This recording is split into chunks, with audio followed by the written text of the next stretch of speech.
Praise the lord, hallelujah. ನಮ್ಮ ಕರ್ತನಾದ ಯೇಸು ಕ್ರಿಸ್ತನ ನಾಮದಲ್ಲಿ ಈ ದಿನದಲ್ಲಿ ನಾನು ನಿಮ್ಮೆಲ್ಲರನ್ನು ವಂದಿಸುವನಾಗಿದ್ದೇನೆ. ಯೇಸು ಕ್ರಿಸ್ತನೇ ಸತ್ಯ ದೇವರು, ನಿತ್ಯ ಜೀವ. ಯೋಹನ 5:20 ವಾಕ್ಯ. ಕ್ರಿಸ್ತನೇ ನಿರಂತರ ಸ್ತುತಿ ಉನ್ನತಕ್ಕ ದೇವರು, ಆಮೆನ್. ರೋಮನ್ಸ್ 9:5 ಸ್ಪಷ್ಟವಾಗಿ ಹೇಳ್ತಿದೆ. ಕಳೆದ ಸಂಚಿಕೆಯಲ್ಲಿ ನಾವು ರಕ್ಷಣೆ ಎಂದರೆ ಏನು, ಅದರಲ್ಲಿ ಕೆಲವೊಂದು ಅಂಶಗಳನ್ನು ನಾವು ವಾಕ್ಯವಾಗಿ ಧ್ಯಾನಿಸಿದ್ದೇವೆ. ಅದರದ್ದೇ ಕಂಟಿನ್ಯೂಷನ್ ಆಗಿ ಭಾಗ 2ರಲ್ಲಿ ನಾವು ದೇವರ ವಾಕ್ಯದ ಪ್ರಕಾರ ರಕ್ಷಣೆಯ ಕಾಲಾನುಕ್ರಮ, ಇದರ ಬಗ್ಗೆ ನಾವು ಕೆಲವೊಂದು ವಿಷಯಗಳನ್ನು ಇನ್ನೂ ವಾಕ್ಯ ಭಾಗದಿಂದ ನಾವು ಧ್ಯಾನಿಸುವ. ಅದಕ್ಕಿಂತ ಮುಂಚೆ ನಾನು ಪುನರಾವರ್ತಿಸಲು ಬಯಸ್ತೇನೆ. ನಾವು ಧ್ಯಾನಿಸಿದ ವಿಷಯ ರಕ್ಷಣೆ ಎಂದರೆ ಏನು. ಇಂಗ್ಲಿಷ್ ಅಲ್ಲಿ ಸಾಲ್ವೇಷನ್ ಅಂತ ಹೇಳ್ತೇವೆ, ಹಿಂದಿಯಲ್ಲಿ ಉದ್ಧಾರ ಅಂತ ಹೇಳ್ತೇವೆ, ಮತ್ತೆ ಗ್ರೀಕ್ ಅಲ್ಲಿ ಒರಿಜಿನಲ್ ಟೆಕ್ಸ್ಟ್ ಏನಿದೆ ಅದರಲ್ಲಿ ಸೊಟೇರಿಯಾ ಅಂತೇಳಿ ವರ್ಡ್ ಯೂಸ್ ಆಗಿದೆ. ಸೊ ರಕ್ಷಣೆ ಅಂತ ಹೇಳಿದ್ರೆ ಪಾಪದಿಂದ, ಶಾಪದಿಂದ, ಶಾಶ್ವತ ಮರಣದಿಂದ ಅಂದ್ರೆ ದೇವರ ನ್ಯಾಯ ತೀರ್ಪಿನಿಂದ ನಾವು ನಮ್ಮ ಕರ್ತನಾದ ಯೇಸು ಕ್ರಿಸ್ತನ ಮೂಲಕ ಬಿಡುಗಡೆಯನ್ನು ಹೊಂದಿ, ಅಂದ್ರೆ ಮುಕ್ತಿಯನ್ನು ಹೊಂದಿ ಶಾಶ್ವತ ಜೀವವನ್ನು ಅಂದ್ರೆ ನಿತ್ಯ ಜೀವವನ್ನು ಹೊಂದುವುದೇ ರಕ್ಷಣೆ ಆಗಿದೆ. ಎಟರ್ನಲ್ ಸಪರೇಷನ್ ಏನಿತ್ತು ದೇವರ ಮತ್ತೆ ಮನುಷ್ಯರ ಮಧ್ಯೆ ಆಗಿತ್ತು, ಆದಾಮನು ಮಾಡಿದ ಪಾಪದ ನಿಮಿತ್ತವಾಗಿ ಆ ಪರದೆಯನ್ನು ದೇವರು ಹರಿದು ತೆಗೆದಿದ್ದಾರೆ. ಇವಾಗ ಹೊಸ ಒಡಂಬಡಿಕೆಯಲ್ಲಿ ಮನುಷ್ಯನ ಮತ್ತು ದೇವರ ಮಧ್ಯದಲ್ಲಿ ಇದ್ದ ಆ ಪರದೆ ಏನಿತ್ತು, ಪಾಪದ ಪರದೆ, ಅದನ್ನು ದೇವರೇ ಸ್ವತಃ ತೆಗೆದಿದ್ದಾರೆ. ಮತ್ತೆ ಯಾರೆಲ್ಲ ಈ ರಕ್ಷಣಾ ಕಾರ್ಯದಲ್ಲಿ, ದೇವರ ರಕ್ಷಣಾ ಕಾರ್ಯದಲ್ಲಿ ವಾಕ್ಯ ಭಾಗದಿಂದ ನೆಲೆಗೊಳ್ಳುತ್ತಾರೋ ಅವರಿಗೆ ದೇವರು ರಕ್ಷಣೆಯನ್ನು ಉಂಟು ಮಾಡುವುದಕ್ಕೋಸ್ಕರವಾಗಿ 2ನೇ ಸಾರಿ ದೇವರು ಇವಾಗ ದೇಹದಲ್ಲಿ ಪುನಃ ಮಹಿಮಾ ಶರೀರದಲ್ಲಿ ಕಾಣಿಸಿಕೊಳ್ತಾರೆ ಅಂತೇಳಿ ಬೈಬಲ್ ವಾಕ್ಯ ನಮಗೆ ತೋರಿಸ್ತದೆ. ಮತ್ತೆ ನಾವು ಕಳೆದ ಸಂಚಿಕೆಯಲ್ಲಿ ಧ್ಯಾನಿಸಿದ ವಿಷಯ ಮನುಷ್ಯ ಹೇಗೆ ಸತ್ತನು ಅಂತೇಳಿ ನಾವು ಧ್ಯಾನಿಸಿದೆವು. ಅಲ್ಲಿ ಮೊದಲು ಆದಾಮನು ಆತ್ಮಿಕವಾಗಿ ಸಾಯ್ತಾನೆ. ಆತ್ಮಿಕ ಮರಣ ಬಂದದ್ದು ದೇವರ ವಾಕ್ಯಕ್ಕೆ ಅವಿಧೇಯನಾದಾಗ, ಮತ್ತೆ ಆತ್ಮಿಕ ಮರಣದ ಪ್ರತಿಫಲವೇ ದೈಹಿಕವಾಗಿ ಕೂಡ ಆತನು ಸಾಯ್ತಾನೆ ಎಂಬುದನ್ನು ನಾವು ಕಳೆದ ಸಂಚಿಕೆ ಧ್ಯಾನಿಸಿದ್ದೇವೆ. ಮತ್ತೆ ಒಬ್ಬ ಮನುಷ್ಯ ಹೇಗೆ ರಕ್ಷಿಸಲ್ಪಡುತ್ತಾನೆ ಅಂತ ಹೇಳಿದ್ರೆ, ಮನುಷ್ಯನ ರಕ್ಷಣೆಯು ದೇವರ ಕೃಪೆ ಮತ್ತು ಮನುಷ್ಯನ ನಂಬಿಕೆ ಹಾಗೂ ಅನುಸರಣೆ ಮೂಲಕ ಸಿಗುತ್ತದೆ. ಅಂದರೆ ದೇವರ ವಾಕ್ಯಕ್ಕೆ ಅವಿಧೇಯನಾಗಿ ಪಾಪ ಲೋಕಕ್ಕೆ ಬಂದಿತ್ತು, ಅದೇ ರೀತಿಯಲ್ಲಿ ದೇವರ ವಾಕ್ಯಕ್ಕೆ ವಿಧೇಯನಾಗಿ ಯಾವಾಗ ನಾವು ದೇವರು ಮಾಡಿದ ಕಾರ್ಯವನ್ನು ವಾಕ್ಯ ರೂಪದಲ್ಲಿ ಅರಿತೇವೆ, ಮತ್ತೆ ವಾಕ್ಯದಲ್ಲಿ ನೆಲೆಗೊಳ್ಳುತ್ತೇವೆ, ಮತ್ತೆ ನಮ್ಮ ಸೃಷ್ಟಿಕರ್ತನನ್ನು ನಾವು ಅರಿತೇವೆ, ಆತನೇ ನಮಗಾಗಿ ಸಮರ್ಪಿತನಾಗಿದ್ದನು ಎಂಬ ಸತ್ಯವನ್ನು ನಾವು ಯಾವಾಗ ಅಂಗೀಕರಿಸ್ತೇವೆ, ಆವಾಗ ನಮಗೆ ಆ ನಂಬಿಕೆ ಮತ್ತೆ ಆ ದೇವರ ಕೃಪೆ ಎರಡು ಒಟ್ಟಾಗಿ ನಮ್ಮನ್ನು ರಕ್ಷಿಸುವಂತದ್ದಾಗಿದೆ. ಮತ್ತೆ ನಾವು ಧ್ಯಾನಿಸಿದೆವು ಕಳೆದ ಸಂಚಿಕೆಯಲ್ಲಿ, ನಾನು ಅಥವಾ ನಾವು ರಕ್ಷಿಸಲ್ಪಟ್ಟಿದ್ದೆವು ಅಂತೇಳಿ ನಮಗೆ ನಾವು ಕೇಳುವುದಾದ್ರೆ, ನಾವು ರಕ್ಷಿಸಲ್ಪಡುವುದಕ್ಕಾಗಿ ಅಂದ್ರೆ ರಕ್ಷಣೆಯನ್ನು ಹೊಂದುವುದಕ್ಕಾಗಿ ಕರೆಯಲ್ಪಟ್ಟ ಜನರಾಗಿದ್ದೇವೆ. ನಾವು 100% ಆಗಿ ಮನುಷ್ಯ ಈ ಲೋಕದಲ್ಲಿ ಯಾರು ಇದುವರೆಗೆ ರಕ್ಷಣೆಯನ್ನು ಹೊಂದಿಲ್ಲ. ಎಲ್ಲರೂ ಯೇಸು ಕ್ರಿಸ್ತನ 2ನೇ ಬರೋಣದಲ್ಲಿ ಯಾರೆಲ್ಲ ದೇವ ಜನರಿದ್ದಾರೆ ಅವರು ಒಂದೇ ಸಾರಿ ರಕ್ಷಿಸಲ್ಪಡುವರು. ಮತ್ತು ಅದು ಆಗುವುದು ಯುಗ ಸಮಾಪ್ತಿಯಲ್ಲಿ ಅಂತೇಳಿ ವಾಕ್ಯವು ಸ್ಪಷ್ಟವಾಗಿರ್ತದೆ. ಮತ್ತೆ ನಿಜವಾದ ರಕ್ಷಣೆ ಇದು ಯಾವಾಗ ಸಂಭವಿಸ್ತದೆ ಅಂತ ಹೇಳುವುದಾದ್ರೆ, ಒಬ್ಬ ಕ್ರಿಸ್ತ ವಿಶ್ವಾಸ ಏನಿದ್ದಾನೆ 100% ಆಗಿ ರಕ್ಷಣೆ ಹೊಂದುವುದು ಅಥವಾ ಆತನಿಗೆ ನಿಜವಾದ ರಕ್ಷಣೆ ಸಿಗುವುದು ಅದು ಕರ್ತನಾದ ಯೇಸು ಕ್ರಿಸ್ತನ 2ನೇ ಬರೋಣದಲ್ಲಿ. ಇದನ್ನು ನಾವು ಧ್ಯಾನಿಸಿದ್ದೇವೆ. ಸೊ ಇದು ಭಾಗ 2ರಲ್ಲಿ ನಾವು ಇದರದ್ದೇ ಕಂಟಿನ್ಯೂಷನ್ ಆಗಿ ಈ ಸಂಚಿಕೆಯಲ್ಲಿ ನಾವು ಧ್ಯಾನಿಸುವ ದೇವರ ವಾಕ್ಯದ ಪ್ರಕಾರ ಮನುಷ್ಯನ ರಕ್ಷಣೆಯ ಕಾಲಾನುಕ್ರಮ ಬಗ್ಗೆ ದೇವರ ವಾಕ್ಯ ಹೇಳುತ್ತದೆ. ಇಂಗ್ಲಿಷ್ ಅಲ್ಲಿ ಹೇಳುವುದಾದ್ರೆ term order of salvation according to Bible scriptures. ಅಂದ್ರೆ ದೇವರು ಒಂದು ಕಾಲಾನುಕ್ರಮವನ್ನು ಸೆಟ್ ಮಾಡಿದ್ದಾರೆ. ಒಂದು ವೇಳೆ ಯಾರಾದ್ರೂ ಹೇಳುವುದಾದ್ರೆ, ನಾನು ಕ್ರಿಸ್ತನಲ್ಲಿ ಬಂದೆ, ನಾನು ನಿತ್ಯ ಜೀವವನ್ನು ಹೊಂದಿದ್ದೇನೆ, ನಾನು ಸ್ವರ್ಗದಲ್ಲಿದ್ದೇನೆ, ನಾನು ನಾಳೆ ಸತ್ತರೂ ಕೂಡ ಡೈರೆಕ್ಟ್ ಸ್ವರ್ಗಕ್ಕೆ ಹೋಗ್ತೇನೆ ಅಂತ ಹೇಳಿದ್ರೆ ಅದು 100% ಆಗಿ ಆತನ ಅರಿಕೆ ಏನಿದೆ ಅದು ಸರಿಯಾದ ಅರಿಕೆ ಅಲ್ಲ. ಯಾಕಂತ ಹೇಳಿದ್ರೆ ದೇವರ ಉಚಿತಾರ್ಥ ವರ, ರಕ್ಷಣೆ ಎನ್ನುವಂಥದ್ದು ದೇವರ ಉಚಿತಾರ್ಥ ವರ. ಮತ್ತೆ ಅದನ್ನು ದೇವರು ನಮಗೆ ಕೊಡುವುದಕ್ಕಾಗಿ 2ನೇ ಸಾರಿ ಆತನ ಸ್ವತಃ ಬರ್ತಾನೆ ಅಂತ ಹೇಳಿ ಕೂಡ ವಾಕ್ಯ ಹೇಳ್ತದೆ. ಸೊ ಅದಕ್ಕೆ ಯಾರೆಲ್ಲ ಕ್ರಿಸ್ತ ನಂಬಿಕೆಯಲ್ಲಿ ನೆಲೆಗೊಂಡಿದ್ದಾರೆ ಅವರು ರಕ್ಷಣೆಯ 1ನೇ ಹಂತಕ್ಕೆ ಮಾತ್ರ ಬಂದಿದ್ದಾರೆ. ಈ ಕಾಲಾನುಕ್ರಮದಲ್ಲಿ 3 ಹಂತಗಳಿವೆ. ಅದನ್ನು ಇವತ್ತು ನಾವು ವಾಕ್ಯ ಭಾಗದಲ್ಲಿ ಧ್ಯಾನಿಸುವ.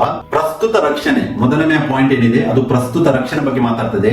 ಇದಾಗುವುದು ಕ್ರಿಸ್ತನಲ್ಲಿ ನಂಬಿಕೆಯನ್ನು ಇಡುವಾಗ ನಾವು ಪ್ರಸ್ತುತ ರಕ್ಷಣೆಯನ್ನು ಹೊಂದುತ್ತೇವೆ. ಇಂಗ್ಲಿಷ್ ಅಲ್ಲಿ ಹೇಳುವುದಾದ್ರೆ ನಾನು ಪ್ರೆಸೆಂಟ್ ಸಾಲ್ವೇಷನ್ ಅಂತ ಹೇಳಿ ಉಲ್ಲೇಖವಾಗಿದೆ. ಫೇತ್ ಇನ್ ಕ್ರೈಸ್ಟ್, ಯಾವಾಗ ನಾವು ಕ್ರಿಸ್ತನಲ್ಲಿ ನಂಬಿಕೆ ಇಡ್ತೇವೆ ನಾವು ರಕ್ಷಣೆಯ 1ನೇ ಹಂತಕ್ಕೆ ನಾವು ತಲುಪುತ್ತೇವೆ. ಮತ್ತೆ ಅದರಲ್ಲಿ ನೆಕ್ಸ್ಟ್ ಸೆಕೆಂಡ್ ಪಾರ್ಟ್ ಇದೆ, ಅದಾಗಿದೆ ನಿರಂತರ ತಾಳ್ಮೆ. ಅಂದ್ರೆ ನಂಬಿಕೆಯಲ್ಲಿ ನಡೆಯುವುದು ಕೂಡ ಇಂಪಾರ್ಟೆಂಟ್ ಆಗಿದೆ. ಅದೇ ನಾನು ಹೇಳಿದೆ, ಒಬ್ಬ ಮನುಷ್ಯ ಯಾರಾದ್ರೂ ಹೇಳುವುದಾದ್ರೆ ನಾನು ಕ್ರಿಸ್ತ ನಂಬಿಕೆಯಲ್ಲಿ ಇದ್ದೇನೆ, ನಾನು ಏನು ಮಾಡಿದ್ರು ನಡೆಯುತ್ತದೆ, ನಾನು ಡೈರೆಕ್ಟ್ ದೇವರಾಜ್ಯಕ್ಕೆ ಹೋಗ್ತಾನೆ ಅಂತ ಹೇಳಿದ್ರೆ ಆತನು ಸುಳ್ಳುಗಾರನಾಗಿದ್ದಾನೆ. ಯಾಕಂತ ಹೇಳಿದ್ರೆ ವಾಕ್ಯವು ನಮ್ಗೆ ತುಂಬಾ ವಾಕ್ಯವು ತೋರಿಸ್ತದೆ ನಾವು ನಂಬಿಕೆಯಲ್ಲಿ ನಡೆಯುವುದು ಕೂಡ ಇಂಪಾರ್ಟೆಂಟ್ ಆಗಿದೆ. ಇದು ಕಾಲಾನುಕ್ರಮದ 2ನೇ ಹಂತವಾಗಿದೆ, ನಿರಂತರ ತಾಳ್ಮೆ ಅಥವಾ ನಂಬಿಕೆಯಲ್ಲಿ ನಡೆಯುವುದು. ಆನ್ ಗೋಯಿಂಗ್ ಎಂಡ್ಯೂರೆನ್ಸ್ ಅಂತ ಇಂಗ್ಲಿಷ್ ಅಲ್ಲಿ ಇರ್ತಾರೆ. ಅಂದ್ರೆ ವಾಕಿಂಗ್ ಇನ್ ಫೇತ್, ನಂಬಿಕೆಯಲ್ಲಿ ನಡೆದಾಡುವುದು ಅದು 2ನೇ ಸ್ಟೆಪ್ ಆಗಿದೆ. ಮತ್ತೆ ಅದರಲ್ಲಿ 3ನೇ ಕಾಲಾನುಕ್ರಮ, 3ನೇ ಸ್ಟೆಪ್ ಏನಿದೆ ಅದು ಅಂತಿಮ ರಕ್ಷಣೆ ಬಗ್ಗೆ ಬೈಬಲ್ ಮಾತಾಡ್ತದೆ. ಅದಾಗುವುದು ನಮ್ಮ ಕರ್ತನಾದ ಯೇಸು ಕ್ರಿಸ್ತನ 2ನೇ ಬರೋಣದಲ್ಲಿ. ಆ ಟೈಮ್ ಅಲ್ಲಿ ನಿಜವಾದ ರಕ್ಷಣೆಯನ್ನು ಮನುಷ್ಯ ಹೊಂದುತ್ತಾನೆ. ಅದು ಫೈನಲ್ ಸಾಲ್ವೇಷನ್ ಅಂದ್ರೆ ಅಟ್ ಕ್ರೈಸ್ಟ್ ರಿಟರ್ನ್ ಅಂದ್ರೆ ಯೇಸು ಕ್ರಿಸ್ತನ ಎರಡನೇ ಬರೋಣದಲ್ಲಿ ನಿಜವಾದ ರಕ್ಷಣೆ ಆಗುವುದು. ಸೊ ಇದು 3 ಹಂತಗಳಿವೆ ರಕ್ಷಣೆಗೆ. ಮೊದಲನೇದು ಪ್ರಸ್ತುತ ರಕ್ಷಣೆ, ಕ್ರಿಸ್ತನಲ್ಲಿ ನಂಬಿಕೆ ಇಡುವಾಗ ಇದಾಗುವುದು. ಎರಡನೇದು ನಿರಂತರ ತಾಳ್ಮೆ ಅಂದ್ರೆ ನಂಬಿಕೆಯಲ್ಲಿ ನಡೆಯುವಾಗ ಇದಾಗುವುದು. ಮತ್ತೆ ಮೂರನೇದು ಅಂತಿಮ ರಕ್ಷಣೆ ಅಂದ್ರೆ ಕ್ರಿಸ್ತನ ಮರಳುವಿಕೆಯಲ್ಲಿ ಇದಾಗುವುದು. ಸೊ ಈ 3 ಸ್ಟೆಪ್ಗೆ ನಾವು ಇವತ್ತು ವಾಕ್ಯ ಭಾಗದಿಂದ ಧ್ಯಾನಿಸುವ. ಇದರಲ್ಲಿ ಫಸ್ಟ್ ಪಾಯಿಂಟ್ ಪ್ರಸ್ತುತ ರಕ್ಷಣೆ ಕ್ರಿಸ್ತನಲ್ಲಿ ನಂಬಿಕೆ ಇಡುವುದರ ಮೂಲಕ ಸಿಗುವಂತದ್ದಾಗಿದೆ. ಅಂದ್ರೆ ಪ್ರೆಸೆಂಟ್ ಸಲ್ವೇಷನ್ ಅಂತೇಳಿ ಬೈಬಲ್ ಹೇಳ್ತದೆ, ಫೇತ್ ಇನ್ ಕ್ರೈಸ್ಟ್. ಇದರ ಪಾಯಿಂಟ್ಸ್ ಅನ್ನು ಧ್ಯಾನಿಸುವುದಕ್ಕಿಂತ ಮುಂಚೆ ಮೊದಲು ಪ್ರಸ್ತುತ ರಕ್ಷಣೆ ಬಗ್ಗೆ ನೋಡಿ. ವಾಕ್ಯ ಯೋಹಾನ 3:16, ದೇವರು ಲೋಕದ ಮೇಲೆ ಎಷ್ಟೋ ಪ್ರೀತಿಯನ್ನಿಟ್ಟು ತನ್ನ ಒಬ್ಬನೇ ಮಗನನ್ನು ಕೊಟ್ಟನು, ಆತನನ್ನು ನಂಬುವ ಒಬ್ಬನಾದರೂ ನಾಶವಾಗದೆ ಎಲ್ಲರೂ ನಿತ್ಯ ಜೀವವನ್ನು ಪಡೆಯಬೇಕೆಂದು ಆತನನ್ನು ಕೊಟ್ಟನು. ಒಬ್ಬಾತನ ಬಗ್ಗೆ ನಾವು ಯಾವಾಗ ಅರಿತೇವೆ ಆವಾಗ ನಮಗೆ ನಂಬಿಕೆಯಲ್ಲಿ ನಾವು ನೆಲೆಗೊಳ್ಳುತ್ತೇವೆ. ಮತ್ತೆ ಯೋಹಾನ 5:24 ವಾಕ್ಯದಲ್ಲಿ ಉಲ್ಲೇಖ ಇದೆ. ಅಪೊಸ್ತಲಕೃತ್ಯ 16:31 ಕೂಡ ವಾಕ್ಯ ಉಲ್ಲೇಖವಿದೆ. ರೋಮಾಪುರ 10:9-10 ಕೂಡ ವಾಕ್ಯ ಉಂಟು. ಎಫೆಸ 2:8-9 ಇನ್ನೂ ತುಂಬಾ ವಾಕ್ಯಗಳುಂಟು.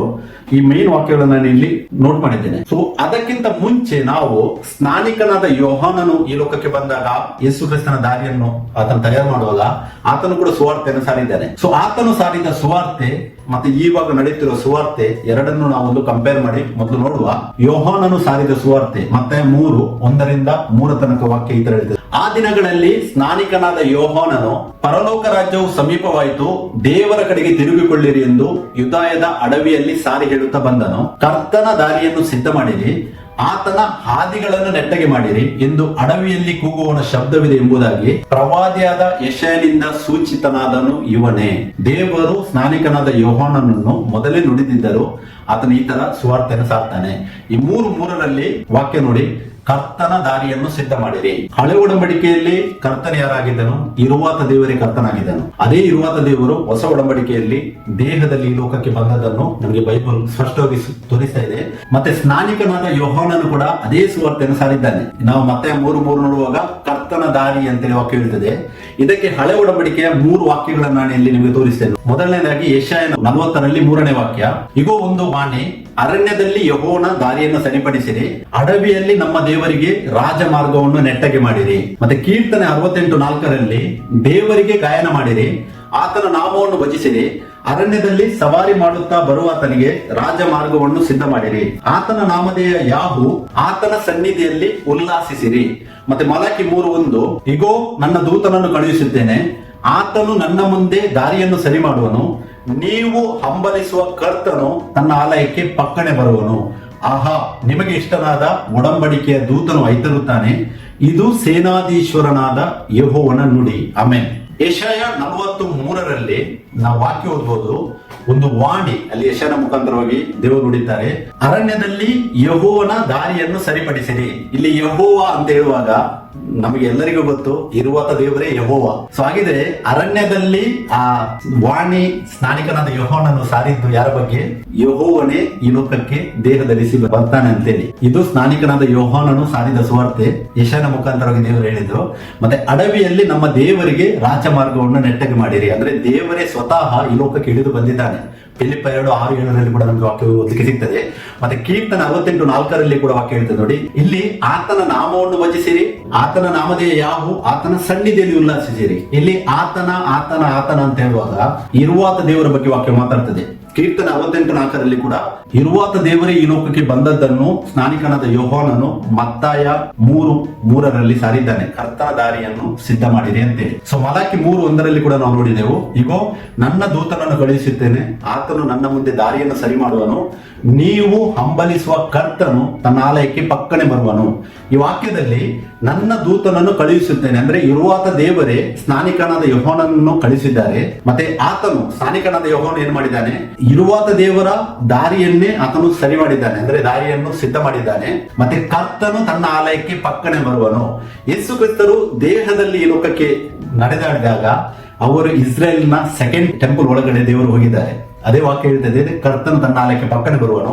ಮತ್ತೆ ಆ ಆಲಯವನ್ನು ಕ್ಯಾನ್ಸಲ್ ಮಾಡಿದ ಮೇಲೆ ಅದೇ ದೇವರು ಇರುವಾತ ದೇವರು ಇವತ್ತು ಸಭೆ ಕಾಲದಲ್ಲಿ ನಮ್ಮ ಒಳಗೆ ಪವಿತ್ರ ಆತ್ಮನಾಗಿ ಅವರಿದ್ದಾರೆ. ಸೊ ದೇವರೆಷ್ಟು ಒಬ್ಬನೇ ದೇವರು, ಆತನೇ ಇರುವಾತ ದೇವರು, ಆತನೇ ಯೇಸು ಕ್ರಿಸ್ತನಾಗಿ ದೇಹ ಧರಿಸಿ ಈ ಲೋಕಕ್ಕೆ ಬಂದನು, ಮತ್ತೆ ಇವಾಗ ಪವಿತ್ರ ಆತ್ಮನಾಗಿ ಆತ ನಮ್ಮೊಳಗೆ ವಾಸ ಮಾಡ್ತಾನೆ. ಸೊ ಈ ಸತ್ಯವನ್ನು, ಈ ಸತ್ಯ ಸುವಾರ್ತೆಯನ್ನು ಸಾರಿದ್ಯಾರು? ಸ್ನಾನಿಕನಾದ ಯೋಹಾನ ಯೇಸು ಕ್ರಿಸ್ತನ ದಾರಿಯನ್ನು ಸರಿ ಮಾಡುವಾಗ. ಸೊ ಹಾಗಿದ್ರೆ ಮೊದಲು ನಾವು ಧ್ಯಾನಿಸಬೇಕು, ಸತ್ಯ ಸುವಾರ್ತೆಯಲ್ಲಿ ನಾವು ನೆಲೆಗೊಂಡಿದ್ದೇವಾ ಇಲ್ಲವಾ ಅಂತೇಳಿ. ಯಾಕೆ ಈ ಎಲ್ಲ ವಾಕ್ಯಗಳಲ್ಲಿ ನೋಡಿ, ಇರುವಾತ ದೇವರು ಈ ಲೋಕಕ್ಕೆ ಬಂದದಂತೇಳಿ ಬೈಬಲ್ ನಮಗೆ ಸ್ಪಷ್ಟನೆ ನೀಡುವಂತದ್ದಾಗಿದೆ.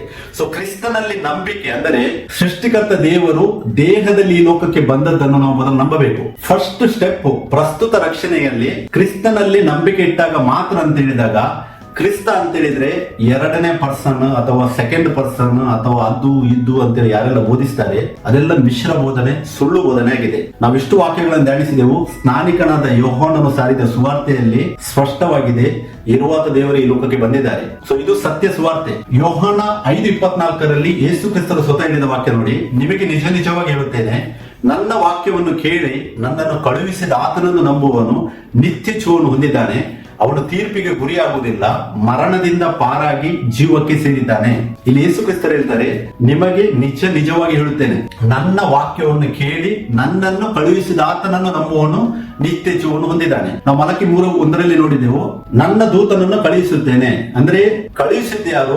ಆತನೇ, ಆತ್ಮಸ್ವರೂಪನಾಗಿ ಆತನೇ ಕಳುಹಿಸಿದ್ದು. ಮಲಕಿ 3:1 ಕ್ಲಿಯರ್ ಇದೆ. ಮತ್ತೆ ಇಲ್ಲಿ ಯೇಸು ಕ್ರಿಸ್ತರು ಹೇಳ್ತಾರೆ, ನಿಮಗೆ ನಿಜ ನಿಜವಾಗಿ ಹೇಳುತ್ತೇನೆ, ನನ್ನ ವಾಕ್ಯವನ್ನು ಕೇಳಿ. ಇವಾಗ ಯೇಸು ಕ್ರಿಸ್ತರೇ ವಾಕ್ಯವಾಗಿದ್ದಾರೆ, ಅಂದ್ರೆ ವಾಕ್ಯವೇ ದೇವರು, ಆ ದೇವರ ಸ್ವರೂಪನೇ ಆತ್ಮಸ್ವರೂಪ. ಸೊ ದೇವರು ಏನ್ ಮಾಡಿದ್ದಾರೆ? ಆ ಸ್ಥಾನದಿಂದ, ದೇವರ ಸ್ಥಾನದಿಂದ ಅವರು ಏನ್ ಮಾಡಿದ್ದಾರೆ? ಕಳುಹಿಸಲ್ಪಟ್ಟವರಾಗಿ ಈ ಲೋಕಕ್ಕೆ ಬಂದಿದ್ದಾರೆ. ಅದಕ್ಕೆ ಯೇಸು ಹೇಳ್ತಾರೆ, ನಿಮಗೆ ನಿಜ ನಿಜವಾಗಿ ಹೇಳುತ್ತೇನೆ, ನನ್ನ ವಾಕ್ಯವನ್ನು ಕೇಳಿ ನನ್ನನ್ನು ಕಳುಹಿಸಿದ ಆತನನ್ನು ನಂಬುವವನು.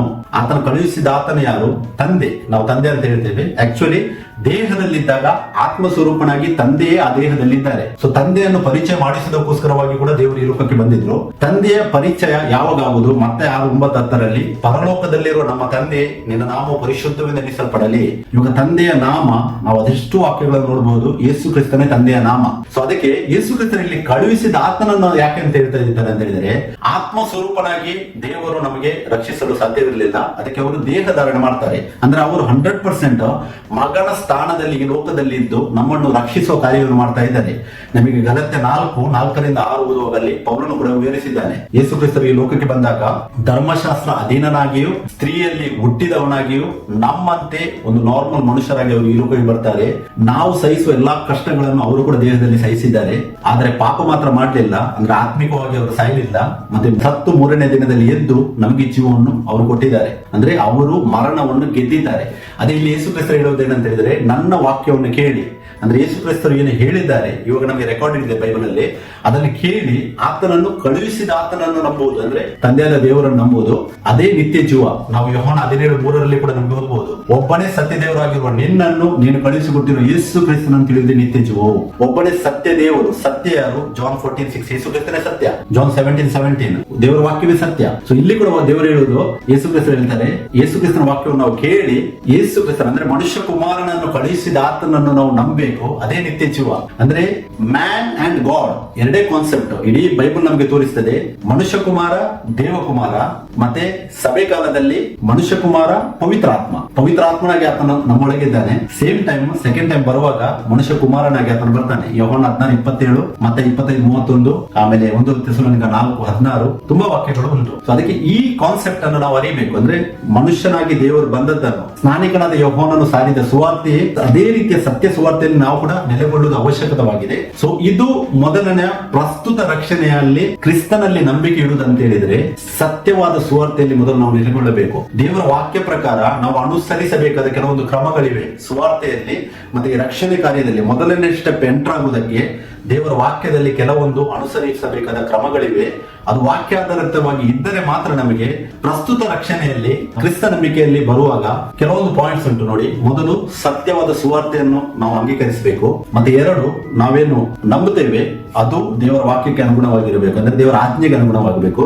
ಮತ್ತೆ ಅದೇ ನಮ್ಮ ಅರಿಕೆ, ನಮ್ಮ ಬಾಯಿಂದ ಹೊರಗೆ ಬರಬೇಕು, ನಾವು ಅರಿಕೆ ಮಾಡಬೇಕು, ಮತ್ತೆ ನಮ್ಮ ಶಿಷ್ಯತ್ವ, ನಾವು ಶಿಷ್ಯರಾಗಬೇಕು, ಯೇಸು ಕ್ರಿಸ್ತನ ಶಿಷ್ಯರಾಗಬೇಕು. ಮತ್ತೆ ಆಮೇಲೆ ಅದರಲ್ಲಿ ಇನ್ನೊಂದು ಪಾಯಿಂಟ್, ಯೇಸು ಕ್ರಿಸ್ತ ನಮಗೆ ಮಾಡ್ಲಿಕ್ಕೆ ಹೇಳಿದ್ದಾರೆ ನೀರಿನ ದೀಕ್ಷಾ ಸ್ನಾನ. ಈ 4 ಪಾಯಿಂಟ್ ಮೊದಲನೇ ಕ್ಯಾಟಗರಿಯಲ್ಲಿ ಬರ್ತದೆ. ಒಬ್ಬ ಮನುಷ್ಯ ದೇವರ ರಾಜ್ಯಕ್ಕೆ ಪ್ರವೇಶಿಸುವಾಗ ಆತನೊಂದು ಸತ್ಯವಾದ ಸುವಾರ್ತೆಯನ್ನು ಹೊಂದಬೇಕು. ಮಿಶ್ರ ಸುವಾರ್ತೆ ಅಲ್ಲ, ಇವಾಗ ಲೋಕದಲ್ಲಿ ಇರುವುದು ಮಿಶ್ರ ಸುವಾರ್ತೆ. ಆ ಮಿಶ್ರ ಸುವಾರ್ತೆಯಿಂದ ಹೊರಗೆ ಬಂದು ಸತ್ಯವಾದ ಸುವಾರ್ತೆಯನ್ನು ನಾವು ಅಂಗೀಕರಿಸಿ ಸರಿಯಾದ ನಂಬಿಕೆಯಲ್ಲಿ ನೆಲೆಗೊಂಡು ಯೇಸುವಿನ ಶಿಷ್ಯತ್ವವನ್ನು ಹೊಂದಿ, ಈ ಡಿನಾಮಿನೇಷನಲ್ ಶಿಷ್ಯತ್ವ ಅಲ್ಲ, ಯೇಸುವಿನ ಶಿಷ್ಯತ್ವವನ್ನು ನಾವು ಹೊಂದಿ ನೀರಿನ ದೀಕ್ಷಾ ಸ್ನಾನ ಬೈಬಲ್ ವಾಕ್ಯ ಪ್ರಕಾರ ನಾವು ಹೊಂದಿ ಯಾವಾಗ ನಮ್ಮ ಜೀವಿತದಲ್ಲಿ ನಾವು ದೇವರ ವಾಕ್ಯಕ್ಕೆ ವಿಧೇಯರಾಗ್ತೇವೆ, ಆವಾಗ ಪ್ರಸ್ತುತ ರಕ್ಷಣೆ ಅಂದ್ರೆ ಕ್ರಿಸ್ತ ನಂಬಿಕೆ ನಾವು ಎಂಟ್ರಿ ಆಗ್ತೇವೆ. ಸೊ ನಾನು ತುಂಬಾ ವಾಕ್ಯಗಳನ್ನು ಇಲ್ಲಿ ವಿವರಿಸಲಿಕ್ಕೆ ಹೋಗುದಿಲ್ಲ. ಒಂದೊಂದು ಪಾಯಿಂಟ್ಗೆ 2-3 ವಾಕ್ಯಗಳನ್ನು ವಿವರಿಸ್ತೇನೆ. ಮೊದಲು ಸತ್ಯ ಸುವಾರ್ತೆ ಬಗ್ಗೆ ನಾವು ಕೆಲವೊಂದು ವಾಕ್ಯ ಧ್ಯಾನಿಸುವ. ಪ್ರಸ್ತುತ ಸುವಾರ್ತೆ ಏನಿದೆ ಲೋಕದಲ್ಲಿ ಅದು ಮಿಶ್ರ ಸುವಾರ್ತೆಯಾಗಿದೆ. ಅವ್ರು ಏನ್ ಹೇಳುದು ಅಂತ ಹೇಳಿದ್ರೆ, ದೇವರು ಟ್ರಿನಿಟಿ ಆಗಿದ್ದಾನೆ, ಅಂದ್ರೆ ತ್ರಯೇಕ ಆಗಿದ್ದಾನೆ, ತಂದೆ ಮಗ ಅಲ್ಲ, ಮಗ ಪವಿತ್ರಾತ್ಮ ಅಲ್ಲ, ಅಂದ್ರೆ ದೇವರಿಗೆ 3 ವ್ಯಕ್ತಿತ್ವ ಇದೆ ಅಂತೇಳಿ ಅವರು ಬೋಧಿಸ್ತಾರೆ. ನಾವು ಕೆಲವೊಂದು ವಾಕ್ಯಗಳನ್ನು ನಾನು ನಿಮಗೆ ಇಲ್ಲಿ ತೋರಿಸಿದ್ದೇನೆ. ಸ್ನಾನಿಕನಾದ ಯೋಹಾನನು ಸುವಾರ್ತೆಯನ್ನು ಸಾರಿದಾಗ ಆತನು ಸ್ಪಷ್ಟವಾಗಿ ಹೇಳಿದ್ದಾನೆ, ಇರುವಾತ ದೇವರೇ ಈ ಲೋಕಕ್ಕೆ ಬಂದಿದ್ದನ್ನು ಆತನು ಸೂಚಿಸಿ ಮಾತಾಡಿದ್ದಾನೆ. ಸೊ ಹಾಗಿದ್ರೆ ಈ ಮಿಶ್ರ ಬೋಧನೆ ಏನಾಗಿದೆ, ಟ್ರಿನಿಟಿ ಅಂತೇಳಿ ಯಾರು ಕಾನ್ಸೆಪ್ಟ್ ತಂದಿದ್ದಾರಲ್ಲ, ಅದರಿಂದ ನಾವು ಪಶ್ಚಾತ್ತಾಪ ಪಟ್ಟು ನಾವು ಅಲ್ಲಿಂದ ಹೊರಗೆ ಬರುವುದು ಅವಶ್ಯಕವಾಗಿದೆ. ಯಾಕಂತಂದ್ರೆ ಅದು ತಂದದ್ದು ಈ ರೋಮನ್ಸ್ ಯಾರವರು ಯೇಸು ಕ್ರಿಸ್ತನನ್ನು ಕ್ರೂಜಿಗೆ ಹಾಕಿದ್ದು ಅವರೇ. ಮತ್ತೆ ಇವಾಗ ಕೂಡ ಅವರ ಇವರಿ ಪೂಜೆಯಲ್ಲಿ ಡೈಲಿ ಮಾಸಲ್ಲಿ ಅವರು ಪುನಃ ಅವರು ಯೇಸು ಕ್ರಿಸ್ತನನ್ನು ಕ್ರೂಜಿಯಲ್ಲಿ ಹಾಕ್ತಾ ಇರುವುದು ಕೂಡ ಅವರೇ. ಸೊ ಆ ಸ್ಪಿರಿಟ್ ಏನಿದೆ, ಟ್ರಿನಿಟಿ ಸ್ಪಿರಿಟ್, ಅದು ರೋಮನ್ ಸ್ಪಿರಿಟ್. ಅದರಿಂದ ಹೊರಗೆ ಬಂದು ಸತ್ಯವಾದ ಸುವಾರ್ತೆಯಲ್ಲಿ ಮೊದಲು ನೆಲೆಗೊಳ್ಳುವುದು ಅವಶ್ಯಕವಾಗಿದೆ. ಸುವಾರ್ತೆ ಏನಿದೆ, ದೇವರ ನಿಜ ಸುವಾರ್ತೆ, ಸತ್ಯ ಸುವಾರ್ತೆ ಏನಿದೆ, ಅದು ಬಲ ಸ್ವರೂಪವಾಗಿದೆ. ಅದು ದೇವರ ನೀತಿಯನ್ನು ಪ್ರಕಟಿಸುತ್ತದೆ. ಮತ್ತೆ ಅದು ನೀತಿ ಅಂದ್ರೆ ದೇವರ ನಂಬಿಕೆಯನ್ನು ಕೂಡ ನಮಗೆ ಪ್ರಕಟಿಸುತ್ತದೆ. ಸೊ ಅದಕ್ಕೆ ಸತ್ಯವಾದ ಸುವಾರ್ತೆಯಲ್ಲಿ ನೆಲೆಗೊಳ್ಳುವುದು ಅವಶ್ಯಕವಾಗಿದೆ. ವಾಕ್ಯ ಧ್ಯಾನಿಸುವ. ಮಾರ್ಕ 16:15 ವಾಕ್ಯ ಉತ್ತರ ಇರ್ತದೆ ನೋಡಿ. ಆಮೇಲೆ ಅವರಿಗೆ, ನೀವು ಲೋಕದ ಎಲ್ಲಾ ಕಡೆಗೆ ಹೋಗಿ ಜಗತ್ತಿಗೆಲ್ಲ ಸುವಾರ್ತೆಯನ್ನು ಸಾರಿರಿ. ಇಲ್ಲಿ ಯೇಸು ಕ್ರಿಸ್ತರು ಸುವಾರ್ತೆಯನ್ನು ಸಾರುವ ಬಗ್ಗೆ ಹೇಳ್ತಾರೆ. ಈ ಸುವಾರ್ತೆ ಯಾವುದು? ಮಿಶ್ರ ಸುವಾರ್ತೆ ಅಲ್ಲ, ಇದು ಸತ್ಯವಾದ ಸುವಾರ್ತೆ ಬಗ್ಗೆ ಯೇಸು ಕ್ರಿಸ್ತರು ಹೇಳಿದ್ರು. ಮತ್ತೆ ರೋಮಾಪುರ 1:15-17 ವಾಕ್ಯದಲ್ಲಿ ಓದುವಾಗ ಪೌಲನು ಸುವಾರ್ತೆ ಇಂಪಾರ್ಟೆನ್ಸ್ ಬಗ್ಗೆ ಹೇಳ್ತಾನೆ. ನಾನು ಫುಲ್ ವಾಕ್ಯ ಓದಲಿಕ್ಕೆ ಹೋಗುದಿಲ್ಲ. ಅಲ್ಲಿ ನೋಡಿ 16ನೇ ವಾಕ್ಯದಲ್ಲಿ, ಆ ಸುವಾರ್ತೆಯು ದೇವರ ಬಲ ಸ್ವರೂಪವಾಗಿದ್ದು ಮೊದಲು ಯಹೂದ್ಯರಿಗೆ ಆಮೇಲೆ ಗ್ರೀಕರಿಗೆ ಅಂತೂ ನಂಬುವವರೆಲ್ಲರಿಗೂ ರಕ್ಷಣೆಯನ್ನು ಉಂಟು ಮಾಡುವಂತದ್ದಾಗಿದೆ. ಸುವಾರ್ತೆ ಏನಾಗಿದೆ? ಅದು ದೇವರ ಬಲ ಸ್ವರೂಪವಾಗಿದೆ. ಯಾವ ಸುವಾರ್ತೆ? ಸತ್ಯದ ಸುವಾರ್ತೆ. ಮಿಶ್ರ ಬೋಧನೆ ಸುವಾರ್ತೆ ಅಂತೇಳಿ ಬೈಬಲ್ ಹೇಳುವುದಿಲ್ಲ. ಸತ್ಯ ಸುವಾರ್ತೆಯನ್ನು ಇರುವಾತ ದೇವರೇ ಈ ಲೋಕಕ್ಕೆ ದೇಹ ಧರಿಸಿ ಬಂದದ್ದೇ ಸತ್ಯ ಸುವಾರ್ತೆ. ಅಂದ್ರೆ ಆತ್ಮ ಸ್ವರೂಪಣದ ದೇವರಿಗೆ ಯಾವುದೇ ವ್ಯಕ್ತಿತ್ವ ಇಲ್ಲ. ಯಾರೆಲ್ಲ ವ್ಯಕ್ತಿತ್ವ ಇದೆ ಅಂತ ಬೋಧಿಸ್ತಾರೆ ಅದು ಸುಳ್ಳು ಬೋಧನೆ ಆಗಿದೆ. ಆದ್ದರಿಂದ ನಾವು ಹೊರಗೆ ಬಂದು ಸತ್ಯ ಸುವಾರ್ತೆಯಲ್ಲಿ ನೆಲೆಗೊಳ್ಳಬೇಕು. ಯಾಕಂತ ಹೇಳಿದ್ರೆ ಸತ್ಯದ ಸುವಾರ್ತೆ ಏನಿದೆ ಅದು ದೇವರ ಬಲ ಸ್ವರೂಪವಾಗಿದೆ. ಮತ್ತೆ 17ನೇ ವಾಕ್ಯದಲ್ಲಿ ನೋಡಿ, ಹೇಗೆಂದರೆ ದೇವರಿಂದ ದೊರಕುವ ನೀತಿಯು ಅದರಲ್ಲಿ ತೋರಿ ಬರುತ್ತದೆ. ನೀತಿ ಅಂದ್ರೆ ರೈಚಸ್ನೆಸ್.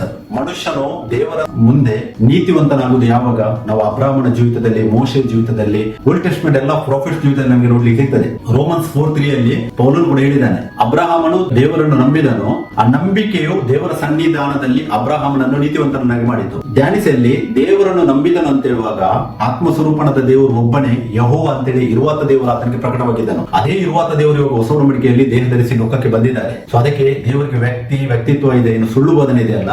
ಅದರಲ್ಲಿ ನೆಲೆಗೊಂಡರೆ ದೇವರಿಂದ ದೊರಕುವ ನೀತಿಯಲ್ಲಿ ನಮಗೆ ಒಂದಾಗಲಿಕ್ಕೆ ಆಗುದಿಲ್ಲ, ನಾವು ನೀತಿವಂತರಾಗುವುದಿಲ್ಲ. ಇದು ದೇವರ ವಾಕ್ಯ. ಇದಕ್ಕೆ ಅವಿಧೇಯತೆಯನ್ನು ತೋರಿಸಿದರೆ ನಾವು ಧ್ಯಾನಿಸಿದವು, ಆದಾಮನು ಯಾವ ತರ ಬಿದ್ದಿದ್ದನು, ಅವನು ದೇವರ ವಾಕ್ಯಕ್ಕೆ ಅವಿಧೇಯನಾಗ್ತಾನೆ, ಆತನು ಬಿದ್ದು ಹೋಗ್ತಾನೆ. ಆತನ ಅಲ್ಲಿ ಕೂಡ ಆಜ್ಞೆಯನ್ನು ಮುರಿದಿದ್ದಾನೆ ದೇವರದ್ದು. ಈ ಹೊಸ ಒಡಂಬಡಿಕೆಯಲ್ಲಿ ಕೂಡ ಅತಿ ಪ್ರಾಮುಖ್ಯವಾದ ಆಜ್ಞೆ ದೇವರು ಕೊಟ್ಟಿದ್ದೇನು, ನಮ್ಮ ದೇವರಾದ ಕರ್ತನು ಒಬ್ಬನೇ ದೇವರು. ಆ ಕರ್ತನೆ ನಾವು ಧ್ಯಾನಿಸಿದೆವು, ಕರ್ತನ ಬಗ್ಗೆನೇ ಸ್ನಾನಿಕನಾದ ಯೋಹಾನನು ಸಾರಿದನು. ಮತ್ತೆ 3:3 ಯೋಹಾನ ಸ್ನಾನಿಕ ಯೋಹಾನ ಹೇಳ್ತಾನೆ, ಕರ್ತನ ದಾರಿಯನ್ನು ಸರಿ ಮಾಡಿರಿ. ಆ ಕರ್ತನೆ ಈ ಲೋಕಕ್ಕೆ ಬಂದಿದ್ದಾನೆ, ಆತನೇ ಯೇಸು ಕರ್ತನ ಇವಾಗ. ಸೊ ಇದು ದೇವರಿಂದ ದೊರಕುವ ನೀತಿ ಸತ್ಯ ಸುವಾರ್ತೆಯಲ್ಲಿ ಮಾತ್ರ ಸಿಗುತ್ತದೆ. ಮತ್ತೆ ಅಲ್ಲಿ ಮುಂದೆ ನೀತಿವಂತನು ನಂಬಿಕೆಯಿಂದಲೇ ಬದುಕುವನೆಂಬ ಶಾಶ್ವತ ಪ್ರಕಾರ ಆ ನೀತಿಯು ನಂಬಿಕೆಯ ಫಲವಾಗಿದ್ದು ನಂಬಿಕೆಯನ್ನು ಪ್ರಕಟಿಸುವಂತದ್ದಾಗಿದೆ. ಆ ನೀತಿಯು ನಂಬಿಕೆಯ ಫಲ. ಯಾವಾಗ ನಾವು ಸತ್ಯ ಸುವಾರ್ತೆ ನೆಲೆಗೊಳ್ಳುತ್ತದೆ ನಾವು ನೀತಿವಂತರಾಗುತ್ತೇವೆ. ಮತ್ತೆ ಆ ನೀತಿ ಏನಿದೆ ಅದು ನಂಬಿಕೆಯ ಫಲವಾಗಿದೆ. ಮತ್ತೆ ಅದು ನಂಬಿಕೆಯನ್ನು ಪ್ರಕಟಿಸುತ್ತದೆ. ಒಂದೇ ನಂಬಿಕೆ ಇರುವುದು. ನಾವು ಎಫೆಸ 4:4 ಓದುವಾಗ ಒಂದೇ ನಂಬಿಕೆ ಇರುವುದು, ಒಬ್ಬನೇ ಆತ್ಮನಿರುವನು, ಒಂದೇ ದೇಹ ಇರುವುದು ಅಂತೇಳಿ ಬೈಬಲ್ ಹೇಳ್ತದೆ ನಮಗೆ. ಸೊ ಅದಕ್ಕೆ ಸತ್ಯ ಸುವಾರ್ತೆಯಲ್ಲಿ ನೆಲೆಗೊಳ್ಳುವುದು ತುಂಬಾ ಅವಶ್ಯಕವಾಗಿದೆ. ಮತ್ತೆ ರೋಮನ್ಸ್ 10ನೇ ಅಧ್ಯಾಯದಲ್ಲಿ ನಾವು 14ರಿಂದ 21ನೇ ವಾಕ್ಯವನ್ನು ಓದುವಾಗ ಅಲ್ಲಿ ಇಸ್ರೇಲಿಯರ ಅಪನಂಬಿಕೆಗೆ ಅವರಿಗೆ ಜ್ಞಾನವಿಲ್ಲ ಎಂಬುದು ಕಾರಣವಲ್ಲ ಅಂತೇಳಿ ಈ ಅಧ್ಯಾಯದಲ್ಲಿ 14ರಿಂದ 21ರಲ್ಲಿ ಪೌಲನು ಕೋಟ್ ಮಾಡಿದ್ದಾನೆ. ರೋಮನ್ಸ್ 10:14-21 ಅಲ್ಲಿ 14ನೇ ವಾಕ್ಯ ನೋಡಿ. ಆದರೆ ತಾವು ಯಾವನನ್ನು ನಂಬಲಿಲ್ಲವೋ ಆತನ ನಾಮವನ್ನು ಹೇಳಿಕೊಳ್ಳುವುದು ಹೇಗೆ, ಮತ್ತು ಆತನ ಸುದ್ದಿ ಕೇಳದಿರುವಲ್ಲಿ ಆತನನ್ನು ನಂಬುವುದು ಹೇಗೆ? ಸಾರಿ ಹೇಳುವವನಿಲ್ಲದೆ ಕೇಳುವುದು ಹೇಗೆ? ಸಾರುವವರು ಕಳುಹಿಸಲ್ಪಡದೆ ಸಾರುವುದೆಲ್ಲಿ? ಇದಕ್ಕೆ ಸರಿಯಾಗಿ ಶುಭದ ಸುವಾರ್ತೆಯನ್ನು ಸಾರುವವರ ಪಾದಗಳು ಎಷ್ಟೋ ಅಂದವಾಗಿದೆ ಎಂದು ಬರೆದಿದೆ. ಇಲ್ಲಿ 10:14ರಲ್ಲಿ ಪೌಲನು ಹೇಳ್ತಾನೆ, ಯಾವನನ್ನು ನಂಬಲಿಲ್ಲವೋ ಅಂದ್ರೆ ಒಬ್ಬಾತನನ್ನು ಸೂಚಿಸ್ತಾನೆ. ಆತನ ನಾಮ, ಒಬ್ಬಾತನ ನಾಮ, ಮತ್ತೆ ಅಲ್ಲಿ ಆತನ ಸುದ್ದಿ, ಅದು ಕೂಡ ಒಬ್ಬಾತನ ಸುದ್ದಿ, ಮತ್ತೆ ಆತನನ್ನು ನಂಬುವುದು ಹೇಗೆ ಅಂದ್ರೆ ಆತ್ಮಸ್ವರೂಪನಾದ ದೇವರನ್ನು ನಂಬಬೇಕಾದ್ರೆ ಆ ನಾಮ, ಆತನ ನಾಮ ಏನು, ಕರ್ತನಾದ ಯೇಸು ಕ್ರಿಸ್ತನು, ಅದನ್ನು ಸರಿಯಾಗಿ ಸಾರಿದ್ರೆ ಮಾತ್ರ ಅದನ್ನು ನಂಬಲಿಕ್ಕೆ ಆಗ್ತದೆ. ಇವತ್ತು ರಕ್ಷಣೆಯನ್ನು ಹೊಂದಿದ್ದಾರೆ ಅಂತೇಳಿ ಹೇಳುವ ಎಷ್ಟೋ ಜನರು ನಿಮ್ಮ ದೇವರ ಹೆಸರು ಏನಂತ ಹೇಳಿದ್ರೆ ಬಾಯಿ ಬಿಟ್ಟು ಕೂಡ ಹೇಳುವುದಿಲ್ಲ. ಅವ್ರು ಹೇಳೋದು ಯೆಹೋವ ದೇವರು ಅಂತ ಹೇಳ್ತಾರೆ, ತಂದೆ ಮಗ ಪವಿತ್ರಾತ್ಮ ನಮ್ಮ ದೇವರು ಅಂತ ಹೇಳ್ತಾರೆ. ಆದ್ರೆ ಯೇಸು ಕ್ರಿಸ್ತನೇ ನನ್ನ ದೇವರು ಅಂತೇಳಿ ಅವರು ಹೇಳಲಿಕ್ಕೆ ರೆಡಿ ಇಲ್ಲ. ರೀಸನ್ ಏನಂತ ಹೇಳಿದ್ರೆ ಮಿಶ್ರ ಬೋಧಿತವಾದ ಸುವಾರ್ತೆಯಿಂದ ಅವರು ರಕ್ಷಣೆಯನ್ನು ಹೊಂದದೆ ನಾಶವಾಗುವವರಾಗಿದ್ದಾರೆ. ಅದೇ ನಾವು 2 ತೆಸಲೋನಿಕೆ 2:10ರಲ್ಲಿ ನಾವು ಓದಿದ್ವಿ, ಸತ್ಯದ ಮೇಲೆ ಯಾರೆಲ್ಲ ಪ್ರೀತಿ ಇಡುವುದಿಲ್ಲೋ ಅವರು ರಕ್ಷಣೆಯನ್ನು ಹೊಂದದೆ ನಾಶವಾಗ್ತದೆ ಅಂತ ವಾಕ್ಯ ಹೇಳ್ತದೆ. ಸೊ ಅದಕ್ಕೆ ನಾವು ಸತ್ಯದ ಸುವಾರ್ತೆಯನ್ನು ಹೊಂದುವುದು ತುಂಬಾ ಅವಶ್ಯಕವಾಗಿದೆ. ಸತ್ಯದ ಸುವಾರ್ತೆ ನಾನು ಎಕ್ಸ್ಪ್ಲೇನ್ ಮಾಡಿದ್ದೇನೆ ಪಾಯಿಂಟ್ಸ್ ಆಗಿ, ನೀವು ಕೂಡ ಧ್ಯಾನಿಸಬಹುದು. ಒಬ್ಬನೇ ದೇವರಂತೇಳಿ ಮೊದಲು ನಾವು ಅರಿಯುವುದು ವೆರಿ ಇಂಪಾರ್ಟೆಂಟ್ ಆಗಿದೆ. ಮತ್ತೆ ಯಾವಾಗ ನಾವು ಅರಿತೇವೆ ಇದೇ ಸತ್ಯದ ಸುವಾರ್ತೆ ನಾವು ಮುಂದಕ್ಕೆ ಕೂಡ ಕೊಡ್ಲಿಕ್ಕೆ ಆಗ್ತದೆ. ಒಂದು ವೇಳೆ ನಾವೇ ಮಿಶ್ರ ಬೋಧನೆಯಲ್ಲಿದ್ದರೆ ಸತ್ಯದ ಸುವಾರ್ತೆ ಮುಂದೆ ಹೇಗೆ ಕೊಡ್ಲಿಕ್ಕೆ ಆಗುದಿಲ್ಲ. ಅಲ್ಲಿ 10:16ರಲ್ಲಿ ನೋಡಿ, ಯೆಶಾಯನ ಮುಖಾಂತರವಾಗಿ ದೇವರು ಹೇಳಿದ್ರು, ಕರ್ತನೆ ನಾವು ಸಾರಿದ ವಾರ್ತೆಯನ್ನು ಯಾರು ನಂಬಿದರು. ಇಲ್ಲಿ ಕರ್ತನೆ ಅಂತ ಹೇಳುವಾಗ ಹೊಸ ಒಡಂಬಡಿಕೆಯಲ್ಲಿ ಯೇಸುವೆ ಕರ್ತನು. 10:17ರಲ್ಲಿ ಆದ ಕಾರಣ ಸಾರಿದ ವಾರ್ತೆಯು ನಂಬಿಕೆಗೆ ಆಧಾರ, ಆ ವಾರ್ತೆಗೆ ಕ್ರಿಸ್ತನ ವಾಕ್ಯವೇ ಆಧಾರ. ನಂಬಿಕೆ ಉಂಟಾಗುವುದು ಯಾವಾಗ?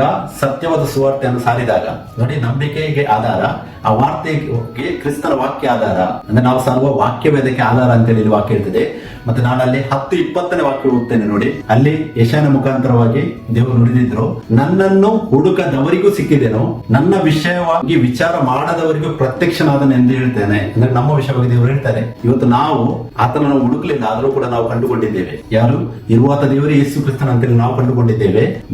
ನಮಗೆ ಆತನು ಸಿಕ್ಕಿದ್ದಾನೆ. ಮತ್ತೆ ನನ್ನ ವಿಷಯ ವಿಚಾರ ಮಾಡದವರಿಗೂ ಕೂಡ ಪ್ರತ್ಯಕ್ಷನಾದನು. ಅಂದ್ರೆ ನಾವು ವಿಚಾರ ಮಾಡಲಿಲ್ಲ, ಬಟ್ ದೇವರ ಕೃಪೆ ನಮ್ಮ ಮೇಲೆ ಅನುಗ್ರಹವಾಗಿದೆ. ಮತ್ತೆ ಸತ್ಯದ ಸುವಾರ್ತೆ ನಮಗೆ ಸಿಕ್ಕಿದೆ. ಅದಕ್ಕೆ ನಾವು ಇವತ್ತು ರಕ್ಷಣೆ ಕಾರ್ಯದ ಭಾಗದಲ್ಲಿ ದೇವರಲ್ಲಿ ನಾವು ನಡೆಯುತ್ತಾ ಇದ್ದೇವೆ. ಸೊ ಮತ್ತೆ 21ನೇ ವಾಕ್ಯ ನೋಡಿ, ಆದ್ರೆ ಅವನು ಇಸ್ರೇಲರನ್ನು ಕುರಿತು ನನ್ನ ಮಾತಿಗೆ ಅವಿಧೇಯರಾಗಿ ಎದುರು ಮಾತಾಡುವ ಜನರನ್ನು ನಾನು ದಿನವೆಲ್ಲ ಕೈ ಚಾಚಿ ಕರೆದನೆಂದು ಹೇಳುತ್ತಾನಲ್ಲ.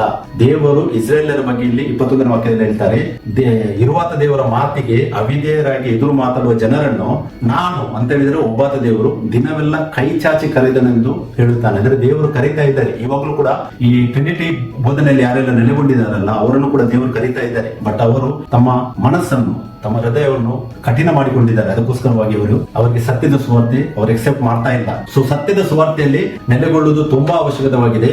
ಇದರ ಸಾರಾಂಶ ನಾವು ಧ್ಯಾನಿಸುವುದಾದರೆ, ಸತ್ಯ ಸುವಾರ್ತೆ ಏನಿದೆ ಅದು ಒಬ್ಬನೇ ದೇವರ ಬಗ್ಗೆ ಇರಬೇಕು. ಮಿಶ್ರ ಬೋಧನೆ ಅಲ್ಲ. ಮಿಶ್ರವಾಗಿ ಯಾರು ಬೋಧನೆ ಮಾಡ್ತಾರೆ ಅದು ಸತ್ಯದ ಸುವಾರ್ತೆ ಅಲ್ಲ. ನಿಮ್ಮ ಮಾತು ಹೌದಾದರೆ ಹೌದು, ಅಲ್ಲವಾದರೆ ಅಲ್ಲ. ಇದಕ್ಕಿಂತ ಹೆಚ್ಚಾದದ್ದು ಸೈತಾನದಿಂದ ಬರುವುದು. ಮತ್ತಾಯ 5:37ರಲ್ಲಿ ಯೇಸು ಕ್ರಿಸ್ತ ಹೇಳಿದ್ದಾರೆ. ಸೊ ಇದಕ್ಕೆ ಇನ್ನೂ ಹೆಚ್ಚಿನ ರೆಫರೆನ್ಸ್ ಬೇಕಾದ್ರೆ ನಾನು ಇಲ್ಲಿ ಶೇರ್ ಮಾಡ್ತೇನೆ, ನಾನು ಓದಲಿಕ್ಕೆ ಹೋಗುದಿಲ್ಲ. 1 ಕೊರಿಂಥ 1:17ರಲ್ಲಿ ಸತ್ಯದ ಸುವಾರ್ತೆ ಬಗ್ಗೆ ನಮಗೆ ಓದಬಹುದು. 1 ಕೊರಿಂಥ 9:16ರಲ್ಲಿ ಕೂಡ ಓದಬಹುದು. ಅಪೊಸ್ತಲ ಕೃತ್ಯ 5:42ರಲ್ಲಿ ಓದಬಹುದು. ಅಪೊಸ್ತಲ ಕೃತ್ಯ 8:4ರಲ್ಲಿ ಓದಬಹುದು. ಮತ್ತೆ 2 ತಿಮೋಥಿ 4:2ರಲ್ಲಿ ಕೂಡ ಓದಬಹುದು. ಸತ್ಯದ ಸುವಾರ್ತೆ ಬಗ್ಗೆ ನಾನು ಇಲ್ಲಿ ವಾಕ್ಯವನ್ನು ತೋರಿಸಿದೆ. ಓಕೆ, ಈ ಸತ್ಯದ ಸುವಾರ್ತೆ ಆಯ್ತು. ಇವಾಗ ಯಾವಾಗ ನಮಗೆ ಸತ್ಯದ ಸುವಾರ್ತೆ ಸಿಗ್ತದೋ ಆವಾಗ ಈ ಪ್ರಸ್ತುತ ರಕ್ಷಣೆ ಕಾರ್ಯದಲ್ಲಿ ಅಂದ್ರೆ ಕ್ರಿಸ್ತನಲ್ಲಿ ನಂಬಿಕೆ ಇಟ್ಟಾಗ ನಮಗೆ ನೆಕ್ಸ್ಟ್ ನಮ್ಮ ನಂಬಿಕೆ, ಸರಿಯಾದ ನಂಬಿಕೆ ನಮಗೆ ಬರ್ತದೆ. ಸೊ ಪ್ರಸ್ತುತ ಬೋಧನೆ, ನಂಬಿಕೆ ಬಗ್ಗೆ ಏನಿದೆ ಅದು ಮಿಶ್ರ ಬೋಧನೆ ಆಗಿದೆ. ಯಾಕಂತ ಹೇಳಿದ್ರೆ ಸುವಾರ್ತೆ ಮಿಶ್ರವಾಗಿದೆ, ನಂಬಿಕೆ ಕೂಡ ಆಟೋಮೆಟಿಕ್ ಆಗಿ ಮಿಶ್ರ ನಂಬಿಕೆ ಆಗಿದೆ. ಬಟ್ ದೇವರ ವಾಕ್ಯ ಪ್ರಕಾರ ನಿಜವಾದ ನಂಬಿಕೆ ಅದು ದೇವರ ಆಜ್ಞೆಗೆ ಅನುಗುಣವಾಗಿರಬೇಕು. ಆದಿಕಾಂಡ 2:16-17 ಆದಾಮನು ದೇವರ ಆಜ್ಞೆಯನ್ನು ಮುರಿದನು. ಆಟೋಮೆಟಿಕ್ ಆಗಿ ದೇವರ ವಾಕ್ಯಕ್ಕೆ ಅವಿಧೇಯತೆ, ಆತ್ಮಿಕ ಮರಣ. ಅದೇ ಇವಾಗ ಕೂಡ ಹೊಸ ಒಡಂಬಡಿಕೆಯಲ್ಲಿ ದೇವರು ನಮ್ಮನ್ನು ರಕ್ಷಿಸ್ತಾನೆ ಅಂತ ಹೇಳಿ ನಾವು ಮಿಶ್ರ ಬೋಧನೆಯಲ್ಲಿ ನಾವು ನೆಲೆಗೊಂಡ್ರೆ ರಕ್ಷಣೆ ಸಿಗುವುದಿಲ್ಲ. ದೇವರ ವಾಕ್ಯಕ್ಕೆ ವಿಧೇಯತೆ ಬೇಕು, ಅಂದ್ರೆ ದೇವರ ಆಜ್ಞೆಗೆ ವಿಧೇಯತೆ ಬೇಕು. ನಮ್ಮ ದೇವರಾದ ಕರ್ತನು ಒಬ್ಬನೇ ದೇವರು. ಕರ್ತನು ಯಾರು? ಯೇಸು ಕ್ರಿಸ್ತನು. ಯೇಸು ಕ್ರಿಸ್ತನ ಒಬ್ಬನೇ ದೇವರು. ಬೈಬಲ್ ಕ್ಲಿಯರ್ ನಮಗೆ ತೋರಿಸುವಂತದ್ದು. ಸೊ ಈ ಸುವಾರ್ತೆಯನ್ನು ಸ್ನಾನಿಕ ಯೋಹಾನನು ಸಾರಿದ್ದಾನೆ, ರೋಮಾಪುರದಲ್ಲಿ ಪೌಲನು ಕೂಡ ಸಾರಿದ್ದನ್ನು ನಾವು ನೋಡಿದ್ದೇವೆ, ಮತ್ತೆ ನಮಗೆ ಕೂಡ ಅದು ಅನ್ವಯಿಸ್ತದೆ. ಸೊ ನಂಬಿಕೆ ಮತ್ತೆ ಅರಿಕೆ ಎರಡನೇ ಸ್ಟೆಪ್ ಅಲ್ಲಿ ಇದು ಕಾರ್ಯ ಮಾಡುವಂತದ್ದಾಗಿದೆ. ಕೊಲೊಸ್ಸೆ 1:23 ಪೌಲನು ಹೇಳ್ತಾನೆ, ನೀವು ಕೇಳಿದಂತ ಆಕಾಶದ ಕೆಳಗಿರುವ ಸರ್ವ ಸೃಷ್ಟಿಗೆ ಸಾರಲ್ಪಟ್ಟಂತ ಸುವಾರ್ತೆಯಿಂದ ಉಂಟಾದ ನಿರೀಕ್ಷೆಯನ್ನು ಬಿಟ್ಟು ತೊಲಗಿ ಹೋಗದೆ ಅಸ್ತಿವಾರದ ಮೇಲೆ ನಿಂತು ಸ್ಥಿರವಾಗಿದ್ದು ನಂಬಿಕೆಯಲ್ಲಿ ನೆಲೆಗೊಂಡಿರುವುದಾದರೆ ಆ ಪದವಿ ನಿಮಗೆ ಪ್ರಾಪ್ತವಾಗುವುದು. ಇಲ್ಲಿ ಪೌಲನು ಹೇಳ್ತಾನೆ, ನಾವು ಕೇಳಿದಂತ ಆಕಾಶದ ಕೆಳಗಿರುವ ಸರ್ವ ಸೃಷ್ಟಿಗೆ ಸಾರಲ್ಪಟ್ಟಂತ ಸುವಾರ್ತೆ ಅಂದ್ರೆ ಸತ್ಯದ ವಾರ್ತೆ, ಅದರಿಂದ ಉಂಟಾದ ನಿರೀಕ್ಷೆಯನ್ನು ಬಿಟ್ಟು ನಾವು ತೊಲಗಿ ಹೋಗಬಾರದಂತ ಹೇಳ್ತಾನೆ ಪೌಲನು. ಮತ್ತೆ ಅಲ್ಲಿ ನೋಡಿ, ಅಸ್ತಿವಾರದ ಮೇಲೆ ನಿಂತು. ಅಸ್ತಿವಾರ ಯಾವುದದು? ಯೇಸು ಕ್ರಿಸ್ತನು. ನಾವು ಎಫೆಸ 2:21-22 ಓದುವಾಗ ನಮಗೆ ಅಲ್ಲಿ ಪೌಲನು ಹೇಳಿದ್ದಾನೆ, ಯೇಸು ಕ್ರಿಸ್ತನೇ ಮುಖ್ಯವಾದ ಮೂಲೆಗಲ್ಲು, ಆತನಲ್ಲಿ ಕಟ್ಟಡದ ಎಲ್ಲಾ ಭಾಗಗಳು ಒಂದಕ್ಕೊಂದು ಕಟ್ಟಲ್ಪಟ್ಟು ಅಭಿವೃದ್ಧಿಯಾಗಿ ಕರ್ತನಲ್ಲಿ ಪರಿಶುದ್ಧವಾದ ದೇವಾಲಯವಾಗುತ್ತದೆ. ಸೊ ಅಸ್ತಿವಾರ ಏನಿದೆ? ಯೇಸು ಕ್ರಿಸ್ತನೇ ಅಸ್ತಿವಾರ. ಆ ಅಸ್ತಿವಾರದ ಮೇಲೆ ನಾವು ನಿಂತು ಸ್ಥಿರವಾಗಿದ್ದು ನಂಬಿಕೆಯಲ್ಲಿ ನೆಲೆಗೊಂಡಿರುವುದಾದರೆ ಆ ಪದವಿ ನಮಗೆ ಮುಂದೆ ಪ್ರಾಪ್ತವಾಗುವುದು. ಇಲ್ಲಿ ಪೌಲನು ಹೇಳ್ತಾನೆ, ಆ ಪದವಿ ಬಗ್ಗೆ ಮಾತಾಡ್ತಾನೆ. ಅಂದ್ರೆ ಆ ಪದವಿ ಯಾವುದಾಗಿದೆ? ಯೇಸು ಕ್ರಿಸ್ತನ ಎರಡನೇ ಬರೋಣದಲ್ಲಿ ನಿಜವಾದ ರಕ್ಷಣೆ ನಾವು ಯಾವ ಹೊಂದುತ್ತೇವೆ, ಆ ರಕ್ಷಣೆಯ ಫೈನಲ್ ಸ್ಟೆಪ್, ಫೈನಲ್ ಸ್ಟೇಜ್ ಏನಿದೆ, ನಿತ್ಯ ಕಾಲದ ಜೀವ, ನಿತ್ಯ ಜೀವ, ಅದನ್ನು ಹೊಂದಬೇಕಾದ್ರೆ ನಾವು ಮೊದಲು ಅಸ್ತಿವಾರದ ಮೇಲೆ ನಿಂತಬೇಕು. ಅಸ್ತಿವಾರ ಯಾವುದು? ಯೇಸು ಕ್ರಿಸ್ತ. ಅದರ ಮೇಲೆ ನಿಂತು ಸ್ಥಿರವಾಗಿದ್ದು ನಂಬಿಕೆಯಲ್ಲಿ ನಾವು ನೆಲೆಗೊಂಡಿರುವುದಾದರೆ ಆ ಪದವಿ ನಮಗೆ ಪ್ರಾಪ್ತವಾಗುವುದು ಅಂತೇಳಿ ಪೌಲನು ಇಲ್ಲಿ ಹೇಳ್ತಾನೆ. ಮತ್ತೆ ಇನ್ನೊಂದು ವಾಕ್ಯ ಎಫೆಸ 2:8-9 ಕೂಡ ನೋಡಿ, ನಂಬಿಕೆಯ ಮೂಲಕ ಕೃಪೆಯಿಂದಲೇ ರಕ್ಷಣೆ ಹೊಂದಿದವರಾಗಿದ್ದೀರಿ. ಆ ರಕ್ಷಣೆಯು ನಿಮ್ಮಂದುಂಟಾದದಲ್ಲ, ಅದು ದೇವರ ವರವೇ, ಅದು ಪುಣ್ಯ ಕ್ರಿಯೆಗಳಿಂದ ಉಂಟಾದದಲ್ಲ, ಆದುದರಿಂದ ಹೊಗಳಿಕೊಳ್ಳುವುದಕ್ಕೆ ಯಾರಿಗೂ ಆಸ್ಪದವಿಲ್ಲ.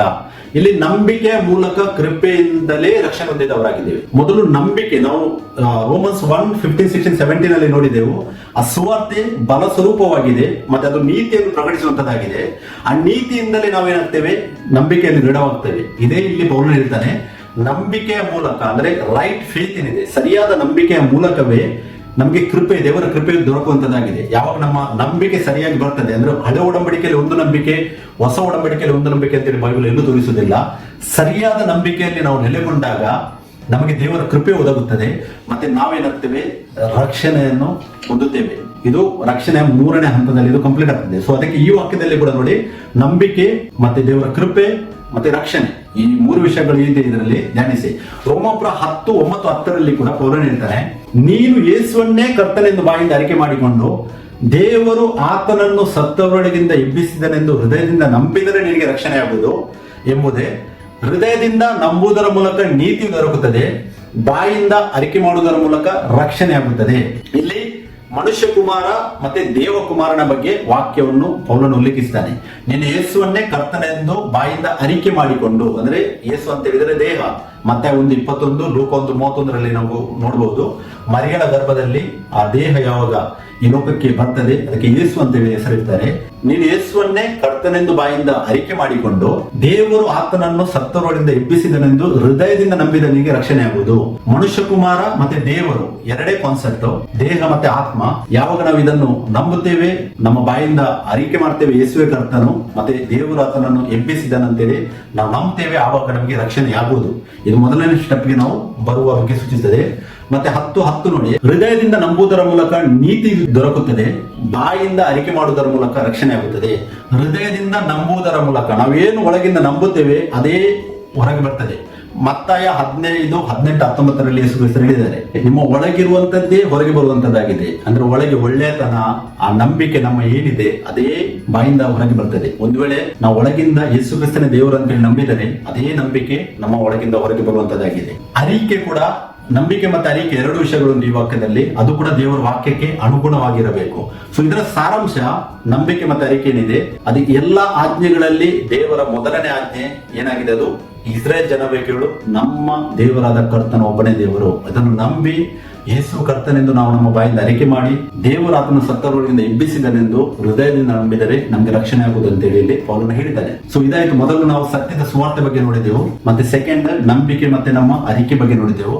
ಇದರಲ್ಲಿ ಥರ್ಡ್ ಸ್ಟೆಪ್ ಬರುತ್ತೆ, ಅಂದ್ರೆ ಪ್ರಸ್ತುತ ರಕ್ಷಣೆಯಲ್ಲಿ ಕ್ರಿಸ್ತನಲ್ಲಿ ನಂಬಿಕೆ ಇಡುವುದ ಆ ಸ್ಟೆಪ್ ಮೊದಲನೇ ಹಂತದಲ್ಲಿ. ಮೂರನೇ ಸ್ಟೆಪ್ ಇದೆ, ಅದು ಶಿಷ್ಯತ್ವ. ನಮಗೆ ಪ್ರಸ್ತುತ ಶಿಷ್ಯತ್ವವನ್ನು ನಾವು ನೋಡುವುದಾದ್ರೆ ಅದೆಲ್ಲ ಡಿನೋಮಿನೇಷನಲ್ ಶಿಷ್ಯತ್ವ ನಮಗೆ ನೋಡ್ಲಿಕ್ಕೆ ಸಿಗ್ತದೆ. ಅಂದ್ರೆ ಆ ಹೆಡ್, ಅಲ್ಲಿ ಯಾರ್ಯಾರು ಆ ಡಿನೋಮಿನೇಷನ್ ಹೆಡ್ ಇದ್ದಾರೆ ಅವರ ಶಿಷ್ಯತ್ವವನ್ನು ಇವತ್ತು ವಿಶ್ವಾಸಿಗಳು ನಡೆಸುವುದನ್ನು ನಮಗೆ ನೋಡ್ಲಿಕ್ಕೆ ಸಿಗ್ತದೆ. ದೇವರ ವಾಕ್ಯದಲ್ಲಿ ಆ ಬೋಧಕರು ಏನು ತಪ್ಪು ಮಾಡಿದ್ರು ಕೂಡ ಅದನ್ನು ಖಂಡಿಸದೆ ಅವರು ಹೇಳಿದ್ದಕ್ಕೆ ಎಲ್ಲಕ್ಕೂ ಎಸ್ ಅಂತೇಳಿ ಏನು ಅವರ ಸಮ್ಮತಿಯನ್ನು ಕೊಡ್ತಾರೋ ಅದು ಅವರ ಶಿಷ್ಯತ್ವ. ಯಾರು ಅವರನ್ನು ಹಿಂಬಲಿಸುತ್ತಾರೆ ಅದನ್ನು ತೋರಿಸುವುದಾಗಿದೆ. ಬಟ್ ಬೈಬಲ್ ನಮಗೆ ಎಲ್ಲಿ ಕೂಡ ಇನ್ನೊಬ್ಬ ಮನುಷ್ಯನ ಅಥವಾ ಬೋಧಕನ ಶಿಷ್ಯತ್ವ ಮಾಡ್ಲಿಕ್ಕೆ ಬೈಬಲ್ ಹೇಳುವುದಿಲ್ಲ. ಬೈಬಲ್ ನಮಗೆ ಮಾತಾಡೋದು ನಾವು ಯೇಸುವಿನ ಶಿಷ್ಯರಾಗಬೇಕು. ಅಪೋಸ್ತಲರ ಬೋಧನೆಯನ್ನು ನಾವು ಹೊಂದಿ ನಾವು ಯೇಸುವಿನ ಶಿಷ್ಯರಾಗಬೇಕು. ಯಾಕಂದ್ರೆ ಯೇಸು ಹೇಳಿದ್ದಾರೆ ನನ್ನನ್ನು ಹಿಂಬಾಲಿಸು. ಯೇಸು ಎಲ್ಲೂ ಹೇಳಿಲ್ಲ ಯಾವುದೇ ಬೋಧಕನನ್ನು ಹಿಂಬಾಲಿಸಲಿಕ್ಕೆ ಹೇಳಿಲ್ಲ. ಪೌಲನು ಹೇಳ್ತಾನೆ ಅವರು ನಮಗೆ ಮಾದರಿಯಾದ ಜೀವಿತವನ್ನು ಜೀವಿಸಿದ್ದಾರೆ, ಅಂದ್ರೆ ಸರಿಯಾದ ಸುವಾರ್ತೆಯನ್ನು ಅವರು ಸಾರಿದ್ದಾರೆ. ಬಟ್ ನಮ್ಮ ಎಕ್ಸಾಂಪಲರ್ ಏನಿದ್ದಾರೆ ಅದು ಯೇಸು ಕ್ರಿಸ್ತನನ್ನು ನಾವು ಹಿಂಬಾಲಿಸಬೇಕು. ಸೊ ಶಿಷ್ಯತ್ವ ಏನಿದೆ ಅದು ನಾವು ಯೇಸುವಿನ ಶಿಷ್ಯರಾಗಬೇಕು. ನಮಗೆ ಮತ್ತಾಯ 22:19-20 ಓದುವ ವಾಕ್ಯ ಇದೆ. ಇಲ್ಲಿ ಯೇಸು ಕ್ರಿಸ್ತರು ಹೇಳ್ತಾರೆ, ಆದ್ದರಿಂದ ನೀವು ಹೊರಟು ಹೋಗಿ ಎಲ್ಲಾ ದೇಶಗಳ ಜನರನ್ನು ಶಿಷ್ಯರನ್ನಾಗಿ ಮಾಡಿರಿ. ಯೇಸು ಕ್ರಿಸ್ತನ ಶಿಷ್ಯರನ್ನಾಗಿ ಮಾಡ್ಲಿಕ್ಕೆ ನಮಗೆ ವಾಕ್ಯ ಹೇಳ್ತದೆ. ಮತ್ತೆ ಅವರಿಗೆ ತಂದೆ ಮಗನ ಪವಿತ್ರಾತ್ಮನ ದೀಕ್ಷಾಸ್ನಾನ ಮಾಡಿಸಿ ನಾನು ನಿಮಗೆ ಆಜ್ಞಾಪಿಸಿದ್ದನ್ನೆಲ್ಲ ಕಾಪಾಡಿಕೊಳ್ಳುವುದಕ್ಕೆ ಅವರಿಗೆ ಉಪದೇಶ ಮಾಡಿರಿ.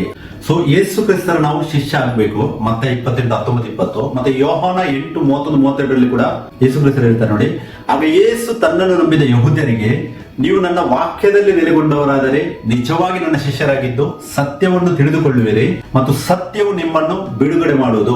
ಈ ವಾಕ್ಯದಲ್ಲಿ ನೋಡಿ, ನಾವು ಯೇಸು ಕ್ರಿಸ್ತನ ವಾಕ್ಯದಲ್ಲಿ ನೆಲೆಗೊಂಡರೆ ನಾವು ನಿಜವಾಗಿ ಯೇಸು ಕ್ರಿಸ್ತನ ಶಿಷ್ಯರಾಗ್ತೇವೆ. ಯೇಸು ಕ್ರಿಸ್ತನ ಶಿಷ್ಯರಾಗುವುದು ತುಂಬಾ ಅವಶ್ಯಕತೆ. ಯಾಕಂತ ಹೇಳಿದ್ರೆ ಯಾರೇ ಒಬ್ಬ ಮನುಷ್ಯ ದೇವರ ವಾಕ್ಯಕ್ಕೆ ಅನುಗುಣವಾದ ಬೋಧನೆಯನ್ನು ಮಾಡದೆ ಅದನ್ನು ಮಿಶ್ರ ಬೋಧನೆ ಮಾಡಿ, ಅಂದ್ರೆ ಹಳೆ ಒಡಂಬಡಿಕೆ ಮತ್ತೆ ಹೊಸ ಒಡಂಬಡಿಕೆ ಎರಡನ್ನು ಮಿಕ್ಸ್ಅಪ್ ಮಾಡಿ ಒಂದು ವೇಳೆ ಸಭೆಯಲ್ಲಿ ಬೋಧಿಸುವುದಾದರೆ ಅದನ್ನು ಖಂಡಿಸಬೇಕು. ಯಾಕಂದ್ರೆ ನಾವು ಯಾವುದೇ ಮನುಷ್ಯನ, ಅಂದ್ರೆ ಈ ಪಾಸ್ಟರ್ಸ್ಗಳ ಅಥವಾ ಪಾದ್ರಿಗಳ ಅಥವಾ ಬೇರೆ ಯಾರ್ದು ಕೂಡ ನಾವು ಶಿಷ್ಯರಲ್ಲ.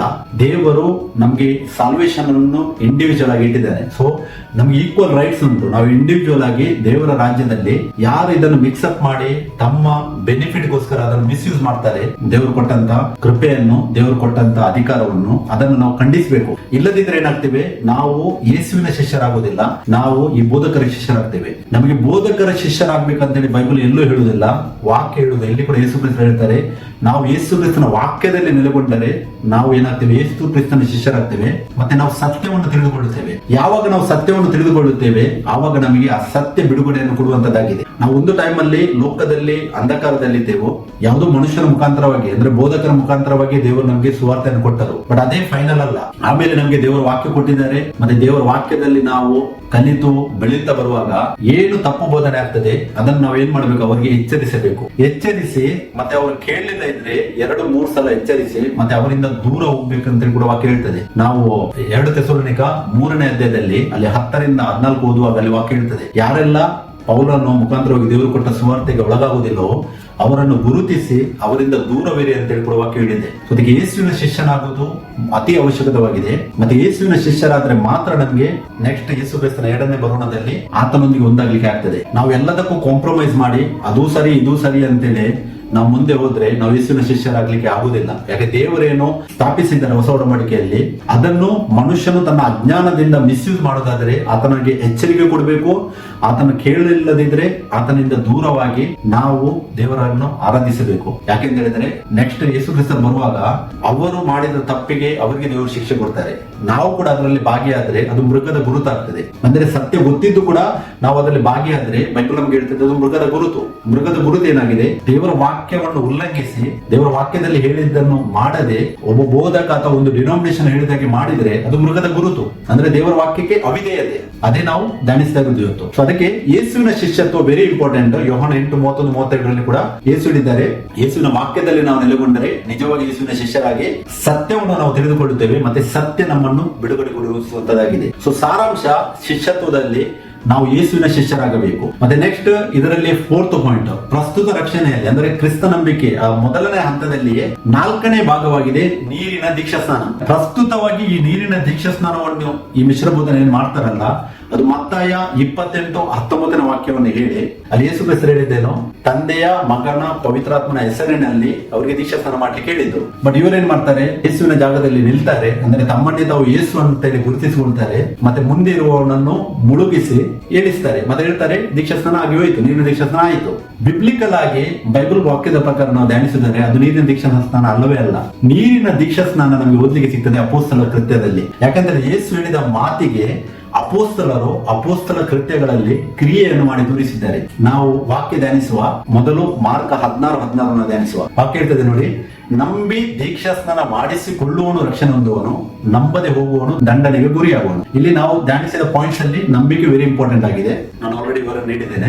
ಸೊ ನಂಬಿಕೆ ಆದ್ಮೇಲೆ ಅದಕ್ಕೆ ದೀಕ್ಷಾ ಸ್ನಾನ, ನೀರಿನ ದೀಕ್ಷಾ ಸ್ನಾನ ಕೂಡ ಆಗ್ಬೇಕು. ಮತ್ತೆ 3:15 ಯೇಸು ಕ್ರಿಸ್ತರು ಸ್ವತಃ ಸ್ನಾನಿಕನಾದ ಯೋಹಾನನಿಗೆ ಹೇಳಿದ್ದಾರೆ, ಸದ್ಯಕ್ಕೆ ಈಗ ಬಿಡು, ಎಲ್ಲಾ ಧರ್ಮದವರು ಇದನ್ನು ನೆರವೇರಿಸಬೇಕು. ಯಾಕಂತ ಹೇಳಿದರೆ ಸನಾತನ ಧರ್ಮ ಏನಿದೆ ಅದು ಯೇಸು ಕ್ರಿಸ್ತನ ನಾಮದಲ್ಲಿ ಒಂದಾಗಬೇಕು. ದಾನಿಯೇಲ 9:24 ದೇವರು ನುಡಿದಿದ್ದಾರೆ. ಸೊ ಅದೇ ಸನಾತನ ಧರ್ಮದಲ್ಲಿ ನಾವು ಭಾಗವಾಗಬೇಕಾದ್ರೆ ನೀರಿನ ದೀಕ್ಷಾ ಸ್ನಾನ ದೇವರು ಹೇಳಿದ ವಾಕ್ಯದ ಪ್ರಕಾರ ನಡೆಯಬೇಕು. ಅದನ್ನು ಮಿಶ್ರ ಬೋಧನೆ ಮಾಡಿ ಮನುಷ್ಯರು ತಮಗೆ ಬೇಕಾದ ಹಾಗೆ ಮಾಡಿದ್ರೆ ಅದಕ್ಕೆ ನೀರಿನ ದೀಕ್ಷಾ ಸ್ನಾನ ಅಂತೇಳಿ ಅದು ಎಣಿಸಲ್ಪಡುವುದಿಲ್ಲ. ದೇವರ ವಾಕ್ಯದ ಆಧಾರದ ಮೇಲೆ ಹೇಳ್ತೇನೆ, ಯಾಕೆಂದ್ರೆ ದೇವರ ವಾಕ್ಯದಲ್ಲಿ ಎಚ್ಚರಿಸಲಿಕ್ಕೆ ಗದರಿಸಲಿಕ್ಕೆ ಕೂಡ ನಮಗೆ ಅಧಿಕಾರವನ್ನು ದೇವರು ಕೊಟ್ಟಿದ್ದಾರೆ. ಸೊ ನಂಬಿ ದೀಕ್ಷಾ ಸ್ನಾನ ಮಾಡಿಸಿಕೊಳ್ಳುವವನು ರಕ್ಷಣೆ ಹೊಂದುತ್ತಾನೆ, ನಂಬದೆ ಹೋಗುವವನು ದಂಡನೆಗೆ ಗುರಿಯಾಗುವನು. ಒಂದು ವೇಳೆ ನಂಬಿಕೆ ಇಲ್ಲದಿದ್ರೆ ಅವನಿಗೆ ದೀಕ್ಷಾ ಸ್ನಾನದ ಅವಶ್ಯಕತೆ ಇಲ್ಲ. ಒಂದು ವೇಳೆ ಅವನ ನಂಬಿಕೆಯೇ ದೇವರ ವಾಕ್ಯದ ಅನುಗುಣವಾಗಿ ಇಲ್ಲ ಅಂತ ಹೇಳಿದ ಮೇಲೆ ಅವನು ಎಷ್ಟೇ ಸರಿ ನೀರಿನ ದೀಕ್ಷಾ ಸ್ನಾನ ಮಾಡ್ಲಿ ಅದು ಯಾವುದೇ ಪ್ರಯೋಜನಕ್ಕೆ ಬರುವುದಿಲ್ಲ. ಮೊದಲು ನಂಬಿಕೆ ಸರಿ ಇದ್ರೆ ಆಟೋಮೆಟಿಕ್ ಆಗಿ ಆ ಮನುಷ್ಯನ ಮುಂದೆ ಬರ್ತಾನೆ, ನನಗೂ ಕೂಡ ನೀರಿನ ದೀಕ್ಷಾ ಸ್ನಾನ ಯೇಸು ಕ್ರಿಸ್ತನ ಹೆಸರಲ್ಲಿ ಬೇಕಂತ ಹೇಳಿ. ಆತನ ನಂಬಿಕೆ ಒಂದು ದೇವರಿಗೆ ದೇವರ 3 ವ್ಯಕ್ತಿತ್ವ ಅಂತ ಹೇಳಿದ್ರೆ ಆತನ ಯೇಸು ಕ್ರಿಸ್ತನ ಹೆಸರಿನಲ್ಲಿ ದೀಕ್ಷಾ ಸ್ನಾನ ತಗೊಳ್ಳಿಕ್ಕೆ ಮುಂದೆ ಬರುವುದಿಲ್ಲ. ಎಷ್ಟೋ ಜನರ ಹತ್ರ ನಾವು ಡಿಸ್ಕಸ್ ಮಾಡುವಾಗ ಇದೇ ಪಾಯಿಂಟ್ ಆರ್ಗ್ಯುಮೆಂಟ್ ನಡೀತದೆ. ಆಕ್ಚುಲಿ ಆರ್ಗ್ಯುಮೆಂಟ್ ಮಾಡೋ ಅವಶ್ಯಕತೆನೇ ಇಲ್ಲ. ಯಾಕೆ ಅಪೊಸ್ತಲರ 2:38-39 ವಾಕ್ಯ ಕ್ಲಿಯರ್ ಉಂಟು. ಪಾಪ ಕ್ಷಮ ಆಗಬೇಕಾದ್ರೆ ದೇವರ ಕಡೆಗೆ ತಿರುಗಿಕೊಂಡು ಪಶ್ಚಾತ್ತಾಪ ಮಾಡಿ ಯೇಸು ಕ್ರಿಸ್ತನ ಹೆಸರಿನ ಮೇಲೆ ದೀಕ್ಷಾ ಸ್ನಾನ ತಗೊಂಡ್ರೆ ಪಾಪ ಕ್ಷಮಾಪಣೆ ಆಗ್ತದೆ. ಇದು ಮಾಡಿದ್ದು ಯಾರು? ದೇವರು, ಮನುಷ್ಯ ಅಲ್ಲ. ದೇವರ ವಾಕ್ಯ ಇದು. ದೇವರ ವಾಕ್ಯಕ್ಕೆ ಅವಿಧೇಯರಾದ್ರೆ ಆಟೋಮೆಟಿಕ್ ಆಗಿ ಪಾಪ, ನಾವು ಧ್ಯಾನಿಸಿದೆವು ಆದಿಕಾಂಡದಲ್ಲಿ ಆದಾಮನು ಬಿದ್ದದ್ದು ಹೇಗೆ, ದೇವರ ವಾಕ್ಯಕ್ಕೆ ಅವಿಧೇಯನಾದನು. ಮತ್ತೆ ಇವಾಗ ಇವರು ದೇವರ ವಾಕ್ಯಕ್ಕೆ ಅವಿಧೇಯರಾಗಿ ಒಂದು ವೇಳೆ ನಾನು ರಕ್ಷಿಸಲ್ಪಟ್ಟಿದ್ದೇನೆ ಅಂತೇಳಿ ಅವರು ಡಿಕ್ಲೇರ್ ಮಾಡಿದ್ರೆ ಅದವರ ಸೆಲ್ಫ್ ಜಡ್ಜ್ಮೆಂಟ್ ಆಗಿದೆ. ಅಂದ್ರೆ ತಮ್ಮನ್ನು ತಾವು ಗುರುತಿಸಿಕೊಂಡಿದ್ದಾರೆ, ಅವರು ರಕ್ಷಿಸಲ್ಪಟ್ಟಿದ್ದಾರೆ ಅಂತ ಹೇಳಿ. ಬಟ್ ದೇವರ ವಾಕ್ಯದ ಆಧಾರದಲ್ಲಿ ಪ್ರಕಾರ ಅಲ್ಲ. ಅದೇ ನೀವು ಅವರ ಹಂಗ ಆಗ್ಬೇಡಿ ಅಂತೇಳಿ ನಾನು ನಿಮಗೆ ಇಲ್ಲಿ ವಿವರಿಸ್ತಾ ಇದ್ದೇನೆ. ಯಾಕೆಂತ ಹೇಳಿದ್ರೆ ರಕ್ಷಣೆ ಎಂಬುದು ವೈಯಕ್ತಿಕವಾಗಿದೆ.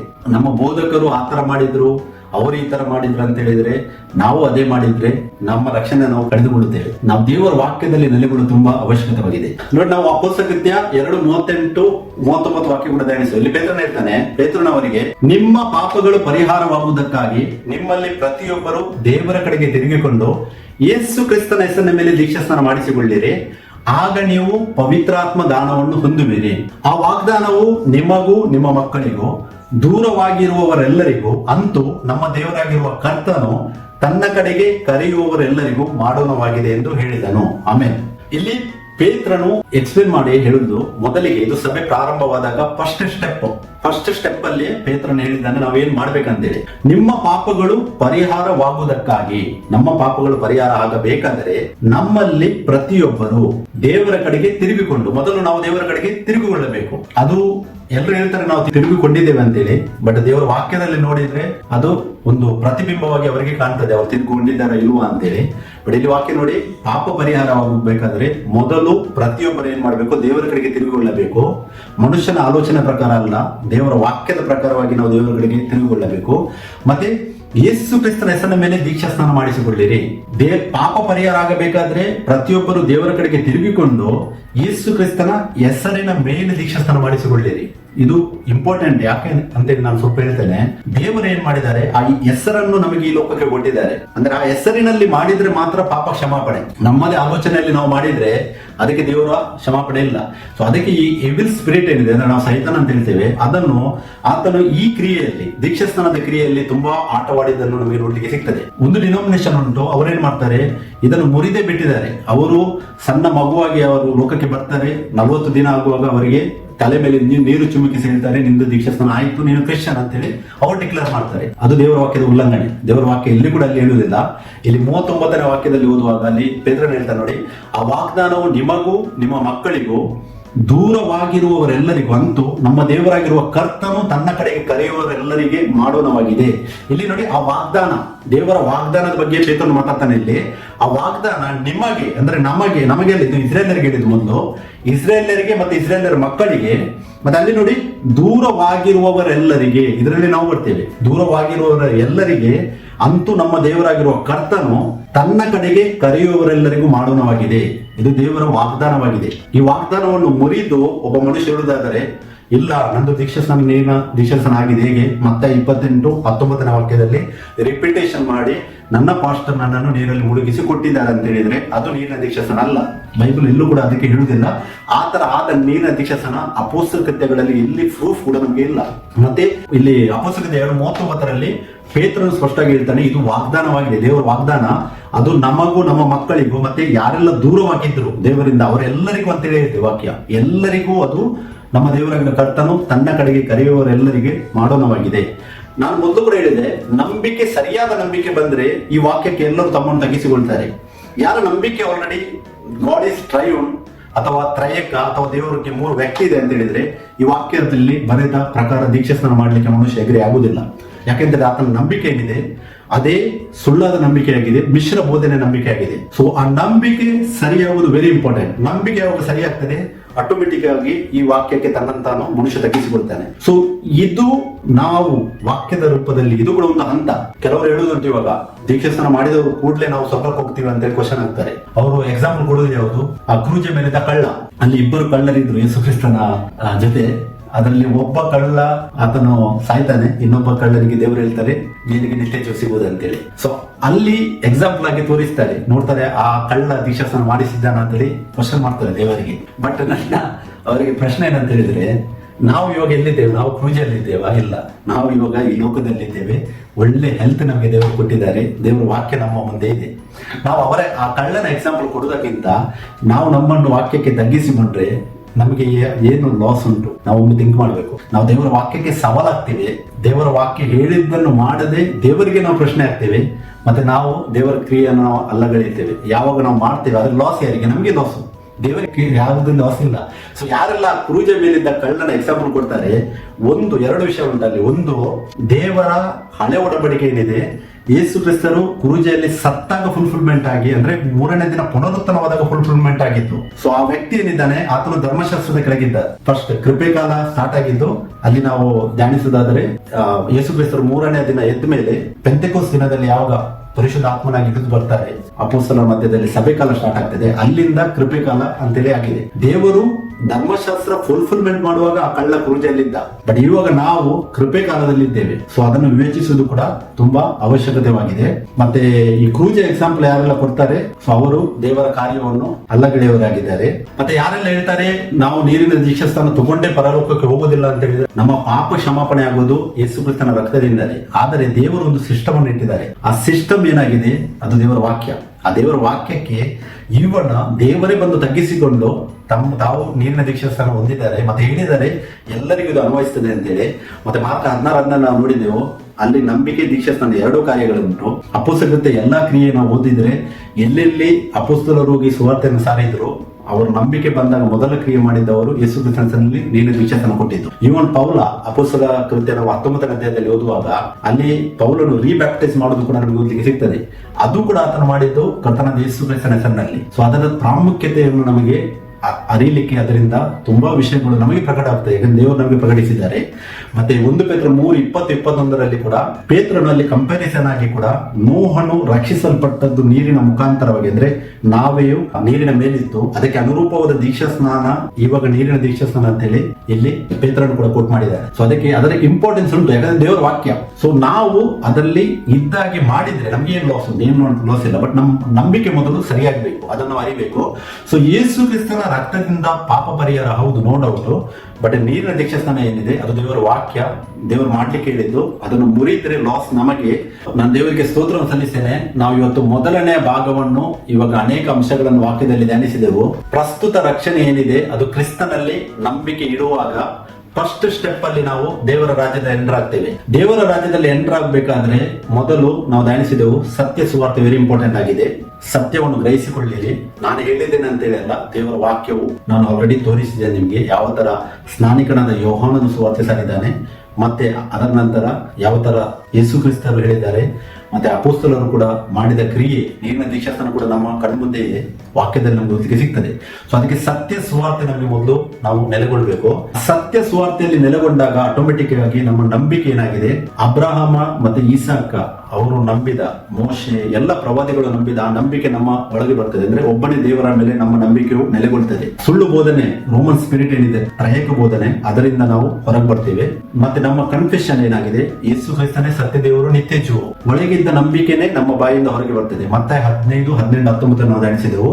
ಒಳಗೆ ಇರುವಂತವುಗಳೇ ಹೊರಗೆ ಬರುವಂತದ್ದಾಗಿದೆ. ಒಂದು ವೇಳೆ ಒಳಗೆ ಮೂವರು ದೇವರಂತೇಳಿ ಮೂರ್ತಿ ಇಟ್ರೆ ಅದೇ ಮೂರ್ತಿ ಹೊರಗೆ ಬರ್ತದೆ.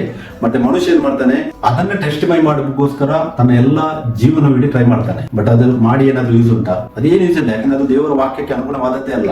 ಅದು ಸುಳ್ಳು ಡಾಕ್ಟ್ರಿನ್, ಅಂದ್ರೆ ಇವಿಲ್ ಸ್ಪಿರಿಟ್ ಏನಿದೆ ಅದು ತಂದು ಕನೆಕ್ಟ್ ಮಾಡಿದ ಡಾಕ್ಟ್ರಿನ್ ಆಗಿದೆ. ಸೊ ಅದರಿಂದ ಪಶ್ಚಾತ್ತಾಪ ಪಟ್ಟು ಸರಿಯಾದ ನಂಬಿಕೆ ನಾವು ಅರಿಯಬೇಕು, ಮತ್ತೆ ಅರಿಕೆ ಕೂಡ ಮಾಡಬೇಕು. ಮತ್ತೆ ಮೂರನೇದಾಗಿ ಶಿಷ್ಯತ್ವ. ಯೇಸು ಕ್ರಿಸ್ತನೇ ನಮ್ಮ ಗುರು. ಯೇಸು ಕ್ರಿಸ್ತ ಕೂಡ ಮತ್ತಾಯ 23, 7, 8, 9, 10 ಹೇಳಿದ್ದಾರೆ, ಕ್ರಿಸ್ತನೇ ನಿಮ್ಮ ಗುರು ಅಂತೇಳಿ. ನಮಗೆ ಗುರು ಇರುವುದು ಕ್ರಿಸ್ತನೇ. ನಾವು ಬೋಧನೆಯನ್ನು ಕೇಳಿ ಅದನ್ನು ವಾಕ್ಯದಲ್ಲಿ ವಿವೇಚಿಸಬೇಕು. ಈತ ಬೋಧಿಸುವುದು ವಾಕ್ಯ ಆಧಾರಿತ ಇದೆಯಾ ಇಲ್ವಾ, ಈತನ ಧರ್ಮಶಾಸ್ತ್ರ ಮತ್ತೆ ಕೃಪೆ ಎರಡನ್ನು ಮಿಕ್ಸಪ್ ಮಾಡಿ ಬೋಧಿಸ್ತಾನಾದ್ರೆ ಆತನಿಗೆ ನಾವು ಎಚ್ಚರಿಕೆಯನ್ನು ನೀಡಬೇಕು. ಯಾಕೆ ಧರ್ಮಶಾಸ್ತ್ರ ಏನಿದೆ ಅದು ಫುಲ್ಫಿಲ್ಡ್. ಮತ್ತಾಯ 5:17 ಯೇಸು ಕ್ರಿಸ್ತ ಹೇಳ್ತಾರೆ, ನಾನು ಧರ್ಮಶಾಸ್ತ್ರವನ್ನು ಫುಲ್ಫಿಲ್ ಮಾಡ್ಲಿಕ್ಕೆ ಬಂದಿದ್ದೇನೆ. ಮತ್ತೆ ಯೋಹಾನ 19:30 ಯಾವಾಗ ಯೇಸು ಕ್ರಿಸ್ತರು ಪೂಜೆ ಮೇಲೆ ತನ್ನ ಪ್ರಾಣವನ್ನು ಕೊಡ್ತಾರೆ, ಆ ಟೈಮಲ್ಲಿ ಅವ್ರು ಹೇಳ್ತಾರೆ, ಇಟ್ ಈಸ್ ಫಿನಿಶ್, ಅಂದ್ರೆ ಎಲ್ಲ ಆಯ್ತು, ತೀರಿತು ಅಂತ ಹೇಳಿದ್ದಾರೆ.